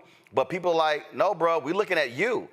And this is one of those things that people just have to recognize, that the moment you decide to go into business, just everything changes. Let me go to my panel. I want to first start. Avis, you first. So I think one of the things that's important to talk about here is just the statistical lack of access to venture capitals for Black entrepreneurs writ large, and Black women specifically, which we know is minuscule. The data is somewhere around 0.1% to 0.4% of all venture capital goes to Black women entrepreneurs. So I'm wondering, to what degree is there an issue of just lack of access to capital for a lot of our companies who are, as you mentioned, in situations where they've never been before? Maybe they've built a very successful brand, they're growing too fast, and they're not having access not just to the money, but to the advisors that you've mentioned are absolutely critical to help them navigate a situation that they've never seen before. Let me speak to that first, Dwayne, and then I don't think the issue here was a lack of access. Guys, what are you doing? What are we doing? What's up with, thank you. I don't know, the issue here is not, to me, lack of access to capital. Both of these examples, they had access to capital. I think one's a loan. I'm talking about venture capital. Oh, no. I was just saying, one, in the case of Uncle Nearest, nearly $110 million in loans. In the case of Slutty Vegan, there was a $25 million Series A raise. So, Dwayne, I think what we talked about earlier, the issue here with these two companies, it wasn't access to capital. It was, once you got the capital, how do you manage the business to maximize the capital you received and not be in the situation that both found themselves in? Yeah, but to her point, to her question, it's historically, if you look at Black men or women, it's woefully disproportionately bad. Right. And so that has been the case since I got into business when I was 19 years old. And all I've done all my career is invest in Black and brown businesses, quite honestly, and have made any money that I've made, I owe to Black and brown businesses and founders. I mean, from Kathy Hughes to Bob Johnson to a number of folks who early on were scrounging around for capital. And that continued throughout the years for a number of companies. And it recently has gotten a lot better. I mean, where we are today is light years away from where we were. So Dwayne, what are those? So what should? Okay. So then, taking what Ava's asked, what then should entrepreneurs be doing? Where do you go? How do you put yourself in the right places with people who have the expertise that you're going to need once you do get the capital? So you talked about the advisors and others. Right. I mean, where do you go? What do you do? Who should they be talking to? What places should they be going? Well, they're not easy to find, obviously, unless you are running in the circles that they are. So in terms of professional venture capital firms that are run by Black men and women, and there are a lot of new ones that have recently originated that are actually run by women and are focused on investing in women founders.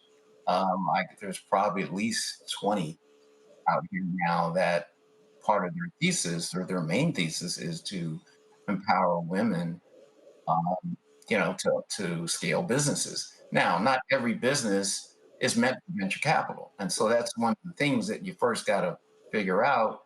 Is your business, whether it can scale or not, is it a venture capital business? Generally, a venture capital eligible business, not eligible, but a venture capital business that lines up for the cost of that capital is a company that's in the tech space. Now, that's not 100% always the case, but generally tech companies are able to grow and scale at a level that can justify the cost of venture capital and the returns that it requires through that whole ecosystem. And when you talk about an Uncle Nearest or you talk about a Slutty Vegan, typically those businesses can scale in a couple ways. They can scale organically when you got a hot brand like they did, or you can do acquisitions. But that lends itself to private capital, private equity, or private debt, private credit in order to do that. Because though that money is a bit cheaper, and it is built to scale those kinds of businesses, unlike a tech business, which is generally startup, generally early stage, doesn't have a lot of revenue or cash flow in which to borrow against in a private equity scenario. So finding folks who do that, I mean, they're all over LinkedIn. If you know where to look, there's conferences, there's meetings, there's local, regional type places that you can run into people like that. When you're, especially when you're a high profile founder, you have your own relationships. You can get to almost anybody, especially in our community. It's small. Right. Our community, we can, we're 2, 3, 4 degrees of separation, right? And so you can, if you are conscious about looking for it, you will find it. And, and I'm not saying they all got, every advisor has to be of the same ethnicity as the founder. I mean, there's advisors out here in all communities that, will be able to help you. And you just got to be able to align with one that you trust to do business. And that's very important, is trust, which is why you got to spend time with your advisor and or your investor or lender before you get into something like this. Because if that alignment is not there, that alignment of interest and that trust is not there, things can, things are going to be bumpy at some point. I mean, it's perfect, but you want somebody who's really vested and aligned properly to make sure that you get back on track and are successful and aren't first looking to take your company and get whole because they don't trust you. Right. You don't have the confidence that you're going to be able to pull yourself out of it. You don't want that situation. So be patient, take your time. You got a great brand, you got a great product. It'll be here. It's not going anywhere. Yep. Do it your way. Larry.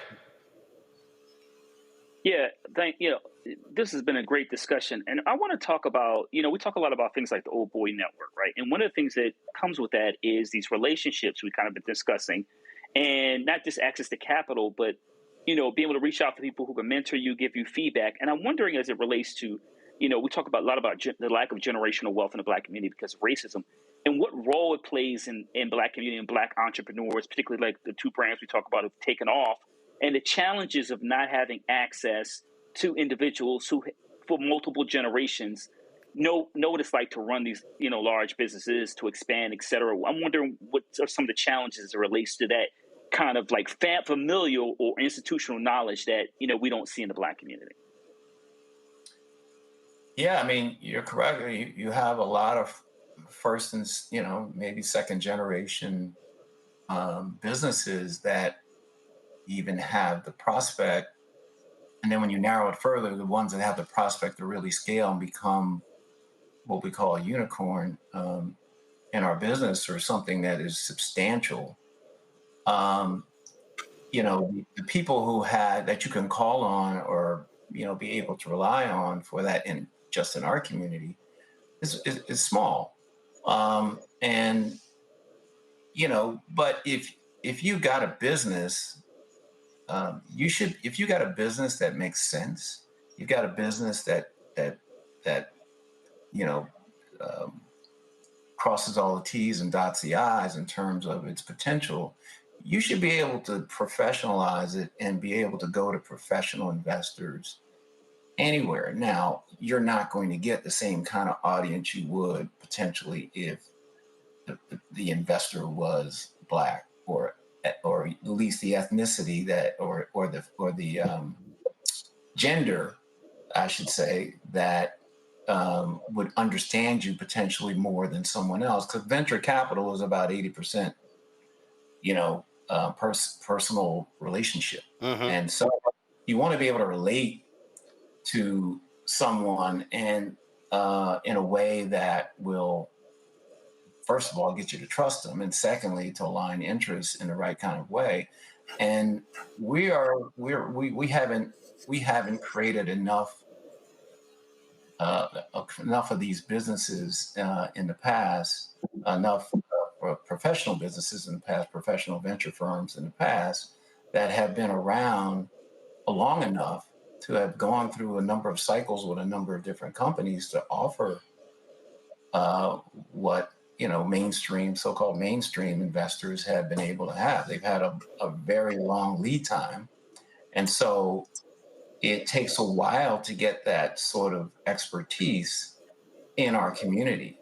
There's people with money and they can invest in things, but their ability to help you beyond a certain level is going to be somewhat limited, not to mention the time that they've got doing other things that they're doing. So they want you to be successful. They'll give you whatever sort of advice that they can give you. You might get one or two a few on your advisory board.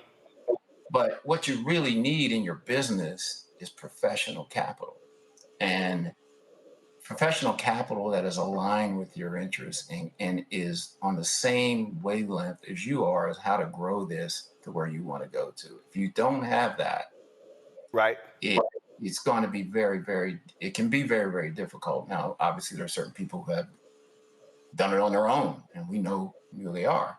But that is very, very rare. Mustafa. Yeah, well, thank you for dropping the knowledge on us today. You've been very successful with many of the folks that you have been able to affiliate yourself with. I'm curious, for folks who are watching, what do you look for when you're about to invest in a company? What are the things that grab your attention? I probably spend the first few weeks or more just getting to know them and really trying to look deep into who they are and how they've gotten to where they've gotten to, what kind of person they are. And, you know, can they really, what I'm trying to assess, can they really take on and do what it is they say they're going to do, and have they demonstrated that in the past? So I don't really focus a whole lot on the business early on. You know, you'll get the general parameters of it. And if it's an industry generally that I like or seems to be fertile for opportunity and success, then I'll just switch real quickly to the person or persons that are supposedly going to execute on whatever plan it is that they've talked about, and see whether see what's there, and there's a meeting of the minds, and whether they really can achieve what they say they're going to achieve, and they actually have a plan to do it, and they understand that they can't do it by themselves. And so that I look for. We got about 10 things we look for as far as character. You know, and everybody knows, you know, what many of those are. But one that's really high up there on the list for me is judgment. So being able to, you're going to have to make decisions that almost every day or every week that are going to affect the long-term viability of your business. And if you have good judgment, you're generally going to make the right decisions, or you're going to consult with people to help you make the right decisions. So those are, yeah, but there's about 10 things we look at. So that's what I look for. Last point I'll make to close this out. This is also a message to any founder. And the reality is, let's be clear. You can be the founder, you can be passionate, it's your first love, but I think you can have a death grip on a business so much that you don't actually, you actually strangle the opportunity to grow, because you don't want to listen to expertise that can actually help you grow. And one of the biggest issues that I've seen, people I've talked to, people who I've witnessed, people who I know personally, is that what they don't do is they don't bring professional help in. And let's be real clear. There are people, Dwayne, who are excellent at managing a business, but they can't start a business. There are people who are excellent at starting businesses who can't manage a business to a growth. The CEO once said, that the people that helped me become a $500 million a year corporation are not the same people who are going to take me to $1 billion a year corporation. And so those are decisions that a person has to make. And I think the lessons that people should be taking away from what's happening with Uncle Nearest, what's happening with Slutty Vegan, what's happening with many other businesses, is to understand that when you're the owner, you got to pay attention to the most basic fundamental. You got to follow the money. You got to be on that like a hawk. You got to be watching that every single day and understanding, adjusting your expenses to revenue, all that sort of stuff. Hey, what's happening? You look at what's right now, tariffs, how that's impacting businesses. So you can be in love with the idea of the business, in love with the product, but if you are not focusing on the most basic fundamentals, cost of goods, services, overhead, expenses, taxes, insurance, all that sort of stuff, then you might find yourself not being in business. About 60 seconds, final comment. Yeah, well, I hope, I certainly hope that Slutty Vegan and Uncle Nearest are able to regroup and pivot on how they think about growing their business and get the right folks in there. Because we as a people need to be entrepreneurs. I mean, we look at where the country is going. We look at where AI is going. jobs are more than likely going to start to shrink. Or if you want to keep a job, if you want to get a job, you have to be able to utilize workflows that are being driven by AI. And AI is going to be in every company. It's going to be everywhere. And so we've got to be able to adopt it. Obviously, it can be scary, and it's a big leap. But within a short period of time, it's going to be it's going to permeate itself throughout any business. And so any business we look at today, they don't have to be creating AI themselves. Yep. But in any kind of business that they're doing, they need to be able to utilize AI in order to be competitive in what will be a very competitive marketplace. Yep. You're not going to be able to just hire your way to success. You're going to have to be able to use these tools and get your people to utilize these tools and make them more productive. Dwayne McKnight, we appreciate it. Thanks a lot. Absolutely. My pleasure, Roland. Folks, Thank you. Appreciate it. Folks, the first black mayor of a small Alabama town overwhelmingly won his election 4 years after white residents literally locked him out of the town hall and refused to let him serve. Incumbent Mayor Patrick Braxton was elected as the mayor of New Bern last week, winning 66 votes to his opponent's 26 votes. His victory puts a punctuation mark in the dispute over control of the town government that drew national attention. Last week's election was the town's first since at least the 1960s. Held under a federal settlement, black residents sued, challenging what they call the town's hand-me-down governance and refusal to let Braxton serve after he ran unopposed for mayor in 2020. New Bern is approximately 77 miles southwest of Birmingham, with a population that is about 80% black, 20% white. However, the town's leadership, except for Braxton and his town council, has been majority white for years. New Bern's population is just about 133. We've seen this in a lot of places, Larry. That's absolutely crazy. We've seen this. Black folks, city manager, mayor, other white folks like you ain't coming in. But this is crazy. Not to have an election since the 1960s. I've never heard of anything like this, Roland. I remember talking about this story on here, and it still boggles my mind. And it is an example of why we need the Voting Rights Act and why we need civil rights groups like the Legal Defense Fund, ACLU, et cetera, because I would not be surprised if there's something similar happening in other jurisdictions that we haven't even talked about yet. But once again, this is an example of how systemic racism works, particularly when it comes to diluting the vote of majority black districts.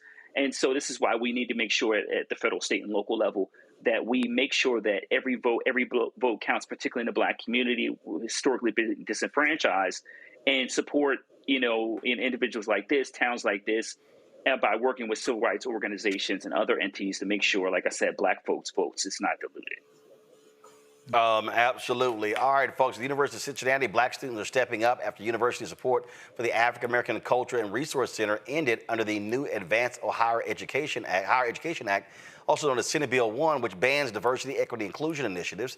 Popular traditions such as black graduation and welcome events have been pushed off campus and are now organized entirely by student volunteers. In response, Cincinnati alumni have launched the Cincy Cultural Resource Center Foundation, a nonprofit organization committed to funding mentorship, music, and cultural programs that the AACRC previously led. Leaders say their goal is to ensure black students still have community and a voice despite growing political pressure to silence such programs. Well, this is one of those things that, Mustafa, where this is where you say, you know what, we're going to fund our own stuff. Yeah, and it's great that, folks are coming together and making sure that happens.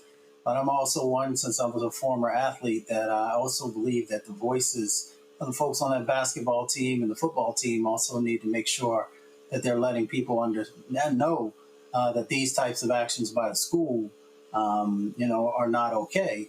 So, you have power in these situations. So one, I appreciate folks making the investments and getting together to make sure that folks will continue to have that information. But I also hope that individuals who have power on campus flex it. Avis? You know, I absolutely agree. I mean, unfortunately, this is a sign of the times. We have an administration that has waged war against education across this country, and specifically colleges and universities, in essence, really forcing many to move in this direction, and or giving cover to those who already, who pre-existingly already had the desire to move in that direction. So once again, the answer is to be able to do for ourselves, and also the answer for students who are examining their various opportunities is to think even more deeply about how they might want to pursue their college pursuits at HBCUs. All right, folks, quick break. We come back. Time for our Shop Black Star Network Marketplace. Back in a moment.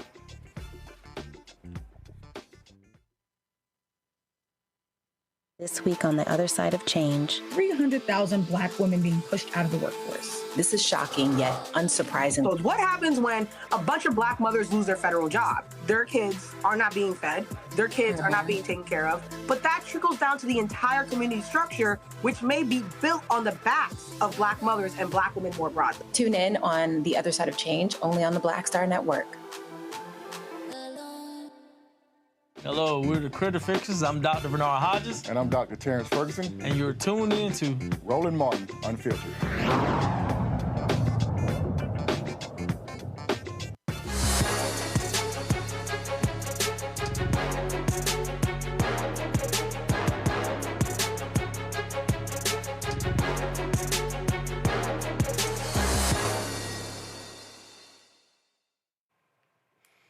Folks, tonight in our Black Star Network Marketplace segment, we've got a sweet treat for you. If you're searching for a unique and fun gift, look no further than Whiff and Nibble. They have created handcrafted, food-inspired candles and soaps that look and smell just like your favorite desserts. Cherry cheesecake to fruity cupcakes. These lifelike creations bring joy, nostalgia, and a touch of indulgence to any space.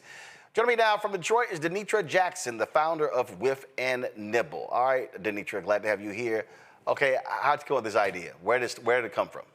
How you doing, Mr. Martin? Good, good. So Whiff and Nibble actually came from a place of darkness, right? Now, I'm a foodie, and at the time I used to be 280 pounds. So after a very traumatic time in my life, I wanted to become a new person, physically, mentally, and spiritually. So I went on a weight loss journey. And instead of eating desserts, I would smell desserts, and that satisfied my cravings to stay on track and to lose the weight that I wanted to become a new person. So my love of candles, my love of food, we put the two together, and Whiff and Nibble was born. Okay, so I'm sitting here right now looking, okay, what is this? That is our root beer mini candle. This is your root beer mini candle. Okay, so. Actually, well, root beer float, excuse me. See the little ice cream? Yeah, there? I see it, I see it. All right, so this is not a dessert. This is literally a candle. That is correct. That white wick that's sticking up, that's the wick where you light it, if you choose to light it. Otherwise, then you could just have it as decoration. You sure can. So if I light this, then it will be the room be smelling like root beer? That is correct. Okay. All right. Let's see here. All right. Okay. What is this one here? This is. Let's see what you got. This is Peach Cobbler Mini Candle. That is our Peach Cobbler mini candle. And we also have a larger version of that, which is a 3-wick candle that comes in a real cast iron skillet. So you can burn your candle and cook an egg right after that. Larry, why are you looking like that? Larry, you look like you're hungry.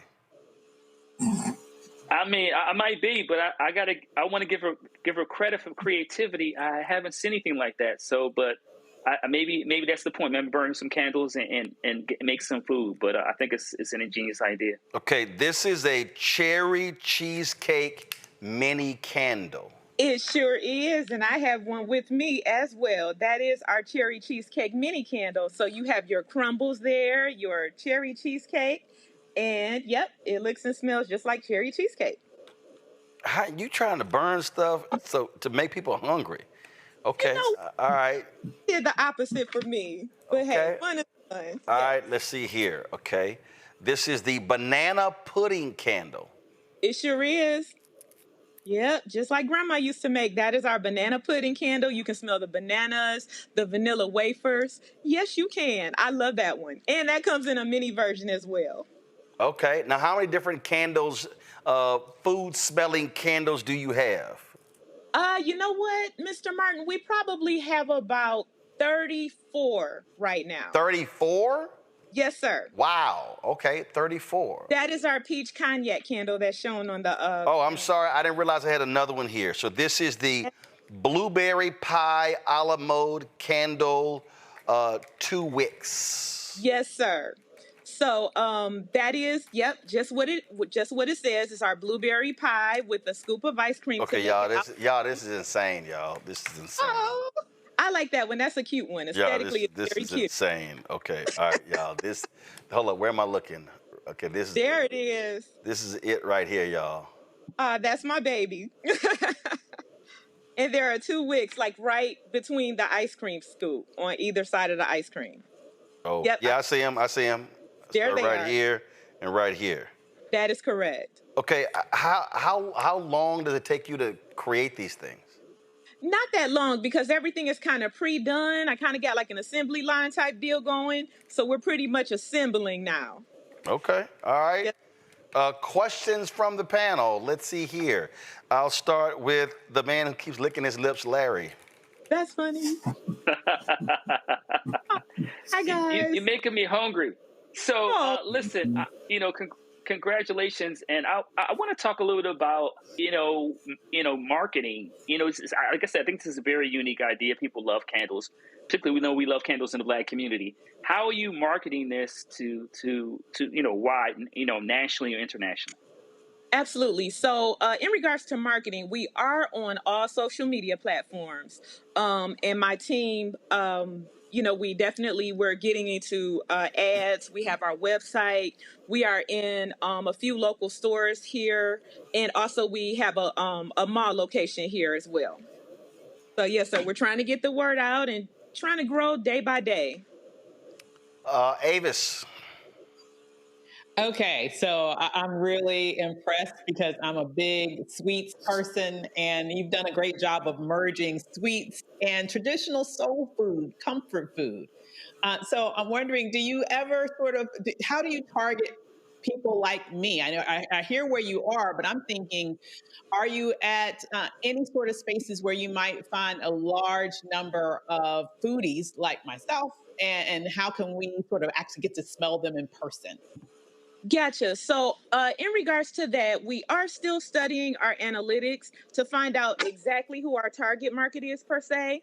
But we also do a lot of in-person events where people are able to touch, smell, feel. And also our name, we're kind of getting out now. So we're just trying to grow day by day. Yes, ma'am. Mustafa? Come to learn the brand. Mustafa? Yeah, well, this is amazing. I was going to ask the question, has anybody ever got the munchies and accidentally eaten one of those? But somebody accidentally took a bite and they were like, yes. this ain't going over well. The stories that we have are hilarious. I have a young lady who purchased the peach cobbler skillet candle. She works at a factory. She burned it. Her husband came home from a long day's work, thought she was cooking, and they got in an argument because it was a candle. Oh. What is your favorite? Sounds like to me she should have been cooking. Homeboy came home work. He was hot. He like, listen, I don't hear no pots clanging. What's going on? Man, see, he thought it was a pie, some cobbler. Boy, I bet his mind was dancing, and it was like, I'll be damned, that's a candle. Exactly. That's exactly what happened. Oh, I feel so bad. Amen. Oh. Mustafa, you're the part 2. Go ahead. No, I was just going to ask, you have 34 different candles. Which ones are selling the best at the moment? You know what? It all depends on the person. So like I said, we're the ones selling the best are the 5 on shopblackstarnetwork.com. Go to my iPad. This is the 5 right here. We got the cherry cheesecake Senate mini candle, the peach cobbler candle, the blueberry cheesecake Senate mini candle, the banana pudding candle, and the apple cobbler. So these are the 5 best selling right here. Yes, sir. That you heard it, sir. Yep. Mr. Martin has spoken. Cool, cool. All right then. So again, so first of all, so how long has the business been going? Okay, so Whiff and Nibble, we just turned 2 years old on August 4th. Gotcha. Okay. All right then. Well, y'all just celebrated your birthday. Well, listen, folks, if y'all want these scented candles, right now, go to shopblackstarnetwork.com. Order them, shopblackstarnetwork.com. Y'all know we got our black-owned products. You see all the other products right here to my right on our news desk. So we got all sorts of stuff. No, all sorts of stuff over here. You see all these products. And so the newest ones you see right here, they are the, again, the scented food candles. Cherry cheesecake scented mini candle, peach cobbler candle, blueberry cheesecake scented mini candle, banana pudding candle with 2 wicks, and an apple cobbler dessert candle. Do y'all have a rich chocolate cake candle? We do not have chocolate cake. Come on now, y'all, because listen. We don't. Not yet. Now, that's my absolute all-time favorite. I like chocolate cake, chocolate ice cream, black cars, black women. That's how it always goes. So everything chocolate. I know that's right. So everything chocolate. All right. Again, congratulations. Thank you. Folks. Again, if you go to the website, you will see Whiff and Nibble novelty gifts. Founder is Denitra Jackson out of Detroit. Denitra, glad to have you on the show and glad to have your products in our shopblackstarnetwork.com marketplace. Thank you so much for the opportunity. Have a blessed day. I appreciate it. Thanks a bunch. Right. Folks, a couple of stories before we get out of here. More turbulence at St. Augustine's University in Raleigh. Days before fall classes, interim president Dr. Marcus Burgess, he's out, suddenly stepping down, citing personal reasons. The HBCU is already facing significant challenges. Enrollment has dropped to approximately 200 students. Debt has increased to more than $50 million. Its accreditation remains in jeopardy. For now, Provost Dr. Virginis Peoples is stepping in to manage day-to-day operations. Last month, the federal court stepped in to temporarily restore SAU's accreditation, which means classes are starting as scheduled today. Also, Sophie Gibson has been named the first woman to chair the university's board of trustees.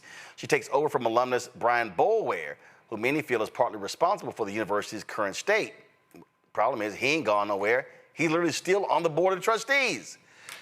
Makes no sense to me. I hope they get it together. Listen, we should never, this generation of black people should never, ever be satisfied watching an historically black college struggle to survive and die. But St. Augustine's, again, now looking for new leadership at the top. Also, folks, some sad news. College basketball legend George Raveling has died at the age of 88 after a courageous battle with cancer. Inducted into the Naismith Basketball Hall of Fame and the College Basketball Hall of Fame, Raveling coached at Washington State, Iowa, and USC over the course of more than 2 decades, compiling 330 wins and 6 NCAA tournament appearances. But here's the key. He was the first African-American coach in what was then called the Pac-8. Ended his career at USC. He also served on Team USA's coaching staff, helping to secure gold in the 1984 Olympics and bronze in 1988. He played a huge role in Michael Jordan's groundbreaking Nike endorsement deal and was a trusted leader and mentor to countless players and coaches. Now, here's what I think is an amazing story, Mustafa, Larry, as well as Avis. He was an amazing figure. I had the opportunity to meet George Raveling. But y'all may not be aware of this story, but this is unbelievable. So, 1963, marching in Washington for jobs and freedom. He and a friend, they were at dinner, and his friend's dad said, "Hey, are y'all going to Washington D.C. for the march?" They were like, "Nah, we're not interested." Dad says, "No, I think y'all need to go." So the dad, who was a dentist, loaned them the car, gave them some money to attend the March on Washington. So they get there, and the day before, they're there, and all of a sudden, somebody's like, "Hey, you guys attending the march?" They said, "Yeah." They said, "Well, do you want to volunteer?" They said, "Sure, we'll volunteer." Then, Larry, they said, "Hey, we need some help with security at the podium." They're like, all right. Now, Raveling was 6'4", 200 pounds, big guy. So they were like, great. So check this out. Dr. King finishes giving that iconic speech. He's coming off the podium, and George Raveling says he has no idea why. He just said, hey, can I keep that? Dr. King said, sure. So Dr. King, Avis, hands George Raveling his personal copy of the I Have a Dream speech. And it was called Normancy No More. And many people have tried to buy that. And what's crazy is, for 25 years, he didn't tell anybody, even his wife, that he had it. He stored it in an autobiography of Harry Truman that Truman personally signed. And it wasn't until he was given an interview where he just put it out there. And people had come to him, they tried to buy it, and he says, nope, never would sell it, and he gave it to his alma mater, Villanova. That is an unbelievable story. Can you imagine, again, you're just there and like, hey, can I keep that? And Dr. King says, sure. Wow. That's how George Raveling got the personal copy of Dr. King's speech on August 28, 1963. Amazing. Just amazing. Everything lined up. He wasn't supposed to be there. He was there at the right place, and the movement and the moment got to him, and he was able to get that little bit of history and keep it for so long. That is just wonderful. Amazing story.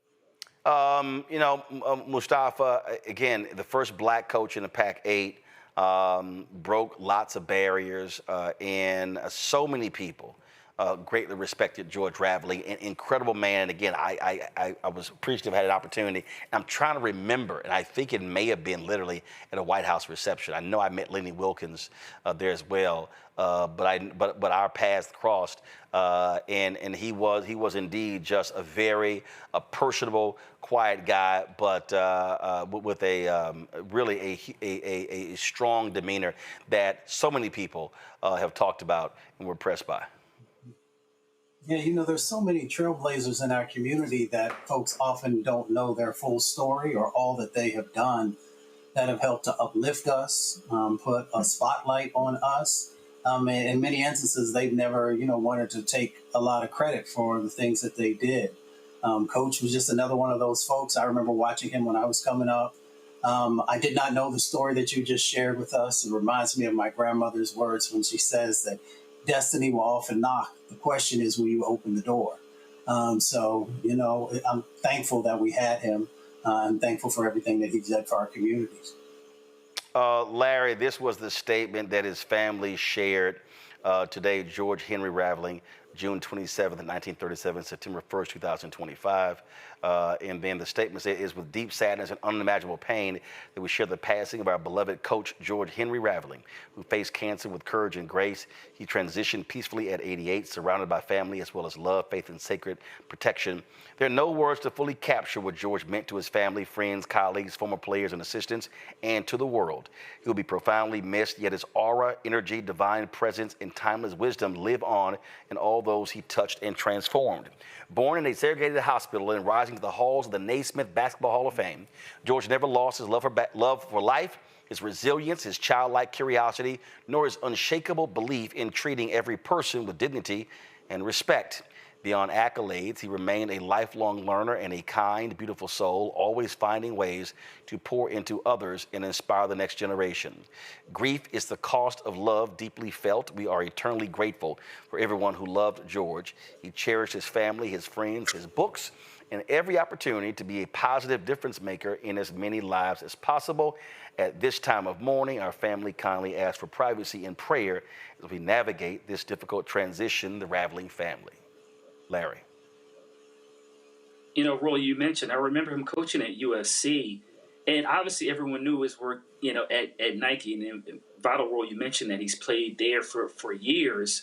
The other thing is interesting about the Dr. King story is I'm from Philadelphia. Villanova's right outside the city. I had no idea that Villanova had the speech. So it's a fascinating story, but you're right, Roland. He really did mentor, in college basketball, NBA circles. He mentored a lot of particularly black athletes. And like I said, he played a major role at Nike for years. Absolutely. Let me see if I remember there was a story And he actually, yeah, this was a photo. Give me 1 second. Give me 1 second. So this is from September 14, 2021. MLK's original I Have a Dream speech donated to Villanova University. This is September 14, 2000. So this is a photo of Raveling with the actual speech. This is, I would dare say, this is absolutely positively priceless. And the article goes on to state, and actually he donated on August 27th, 2021, which was the day before the anniversary. And it says Villanova will collaborate with the Smithsonian and the National Museum of African American History and Culture, where it will go on display. Critics may wonder why Raveling chose Villanova, even if it was his alma mater. The school's student body is 74% white, only 5% black. The university is such a lopsided demographic, it has earned the nickname Vanilla Nova. And so this was what this particular article said right here. Pretty cool there. And it was, again, I remember reading the story like a number of years ago, and it was just crazy, and how he got it. And here was another, give me 1 second. This was another photo they had of him with the speech. Give me 1 second. And again, he absolutely made it clear he was never going to, this is another photo of him sitting with someone going over. He had it framed, but it was just crazy that he was married all these years and his wife had no idea he even had the speech. But George Raveling, an incredible individual. So many people, so many folks are talking about him. Marcus Johnson, the former Milwaukee Bucks player, you see him. His tweet recruited me when he was the first black head coach in the Pac-8 on my trip to Washington State in the fall of 1972. I was enamored with his eloquence. One of the classiest men I know, R.I.P. George Raveling. Also, others were Basketball Hall of Fame. Today, the Naismith Basketball Hall of Fame salutes the remarkable career of George Raveling and sends condolences to his family on his passing. As a coach, broadcaster, administrator, and global ambassador, Raveling's impact on the game of basketball is impossible to quantify. His legacy lives on at the Hall and in the countless players, coaches, and fans he has touched. Also, commenting, USA Basketball celebrates the life and legacy of two-time Olympic basketball assistant coach George Raveling. George was a trusted friend and advisor to USA Basketball, and he will be missed. Our condolences to the Raveling family and all of George's loved ones. And USC, where he coached, they also paid tribute to George Raveling. Iowa did as well. You see Jay Bilas and so many others. NCAA March Madness. This is what Michael Jordan had to say about George Raveling. I'm deeply saddened to hear about George's passing. For more than 40 years, he blessed my life with wisdom, encouragement, and friendship. He was a mentor in every sense, and I'll always carry deep gratitude for his guidance. I signed with Nike because of George, and without him, there would be no Air Jordan. He lived an extraordinary life, breaking barriers and paving the way for so many who came after him. My thoughts are with Dolores, Mark, and George's many, many friends. So we certainly paid tribute to George Raveling, and absolutely unbelievable brother. And last one, NBA Commissioner Adam Silver. George Raveling had an influence on the game of basketball at every level and was a pioneering force behind its global growth. During his long and impactful tenure at Nike, George traveled the world, mentoring multiple generations of players and coaches and promoting the sport that defined his identity. He broke barriers as a college basketball coach and was a towering voice in our industry. I valued my friendship with George and admired how he led with poise, dignity, and respect. He was simply one of the most revered individuals in all of basketball. On behalf of everyone at the NBA, I send my deepest condolences to George's family, friends, and the countless people he touched throughout his extraordinary life. Adam Silver, NBA Commissioner. Folks, that is, so we certainly extend our thoughts and prayers to George Raveling's family as well. That is it for us. Let me thank Avis, let me thank Larry, let me thank Mustafa for being on today's show. Thank you so very much. Folks, this is our anniversary week. That's right, we celebrate, what's the Babyface song? It's our anniversary. So, here's the deal. So Thursday, September 4th, is the 7th anniversary of Roland Martin Unfiltered. It is the 4th anniversary of the Black Star Network. And so I'm going to be unveiling something we've been working on that day, but also our goal is simple. In honor of our anniversary, our goal is this year. We're getting ready for 2026. There's going to be a lot of stuff we're going to be covering across the country. I'm bringing somebody on board. I'll be making the announcement soon. We're looking at launching a business show. We're looking at health show, all kind of different stuff. And your support is critical. And so our goal, and we always, of course, we say this every year. Our goal is for 20,000 of our fans to contribute at least $50 each a year. That raises $1 million. And so that's really what we want to do. And so we want you to support us. Take a screenshot of this, share it on all of social media. There are other people who are going to be sharing this as well. And it's important because, again, the work that we do is so important because, look, it's not happening other places. What we cover, the things that matter to us, are so critically important to our people. And so we've got to have a daily news source that's covering the issues. So with this show, the other shows on the Black Star Network, the shows that we're working on, our goal is to expand and create the scale and get bigger and bigger. And so the goal is to raise $1 million. I see y'all talking about that's Tony, not Babyface. It sounds like a Babyface song, whatever. We want to raise $1 million by December 31st in order to, again, position us for 2026. So lots of ways to give. If you want to give via Cash App, utilize the Stripe QR code. You see that QR code right here. This is the QR code. You see the Stripe QR code. You've got PayPal, R Martin Unfiltered, Venmo, RM Unfiltered, Zelle, Roland at RolandSMartin.com, Roland at RolandMartinUnfiltered.com. Then, of course, if you want to do checks and money orders, make it payable to Roland Martin Unfiltered. That's how we have the bank account set up, y'all. But that provides expenses covering for the whole network. And P.O. Box 57196, Washington, D.C. 2003 7-0196. Go back to the other one because the address is on there. So the address is right there, P.O. Box 57196, Washington, D.C. 2003 7-0196. I want y'all to also screen grab this here. Capture this right now on your screen. And I want y'all to post on all of your socials, spread the word, because we really are looking to expand what we do in 2026, and your support is absolutely needed to do so. Folks, that's it. Don't forget, also, download the Black Star Network app, Apple phone, Android phone, Apple TV, Android TV, Roku, Amazon Fire TV, Xbox One, Samsung Smart TV. Be sure to get a copy of my book, White Fear, How the Browning of America is Making White Folks Lose Their Minds, available bookstores nationwide. Be sure to, of course, get our Roland Martin Unfiltered Black Star Network swag by going to shopblackstarnetwork.com. You see all of our T-shirts right there. We got hats, mugs, all kind of stuff. See the QR code there as well. And, of course, you can also get our marketplace items. All these are Black-owned products. You see all right here. So go to our marketplace. Go to shopblackstarnetwork.com to get these products. And don't forget, if you want to download the app Fanbase, get that app and download it. If you want to invest, go to startengine.com/fanbase. Startengine.com/fanbase. You want to see their podcast, just go to our YouTube channel. We have the podcast up as well. Folks, that's it. I'll see y'all tomorrow right here. Roland Martin Unfiltered, Black Star Network. Holla!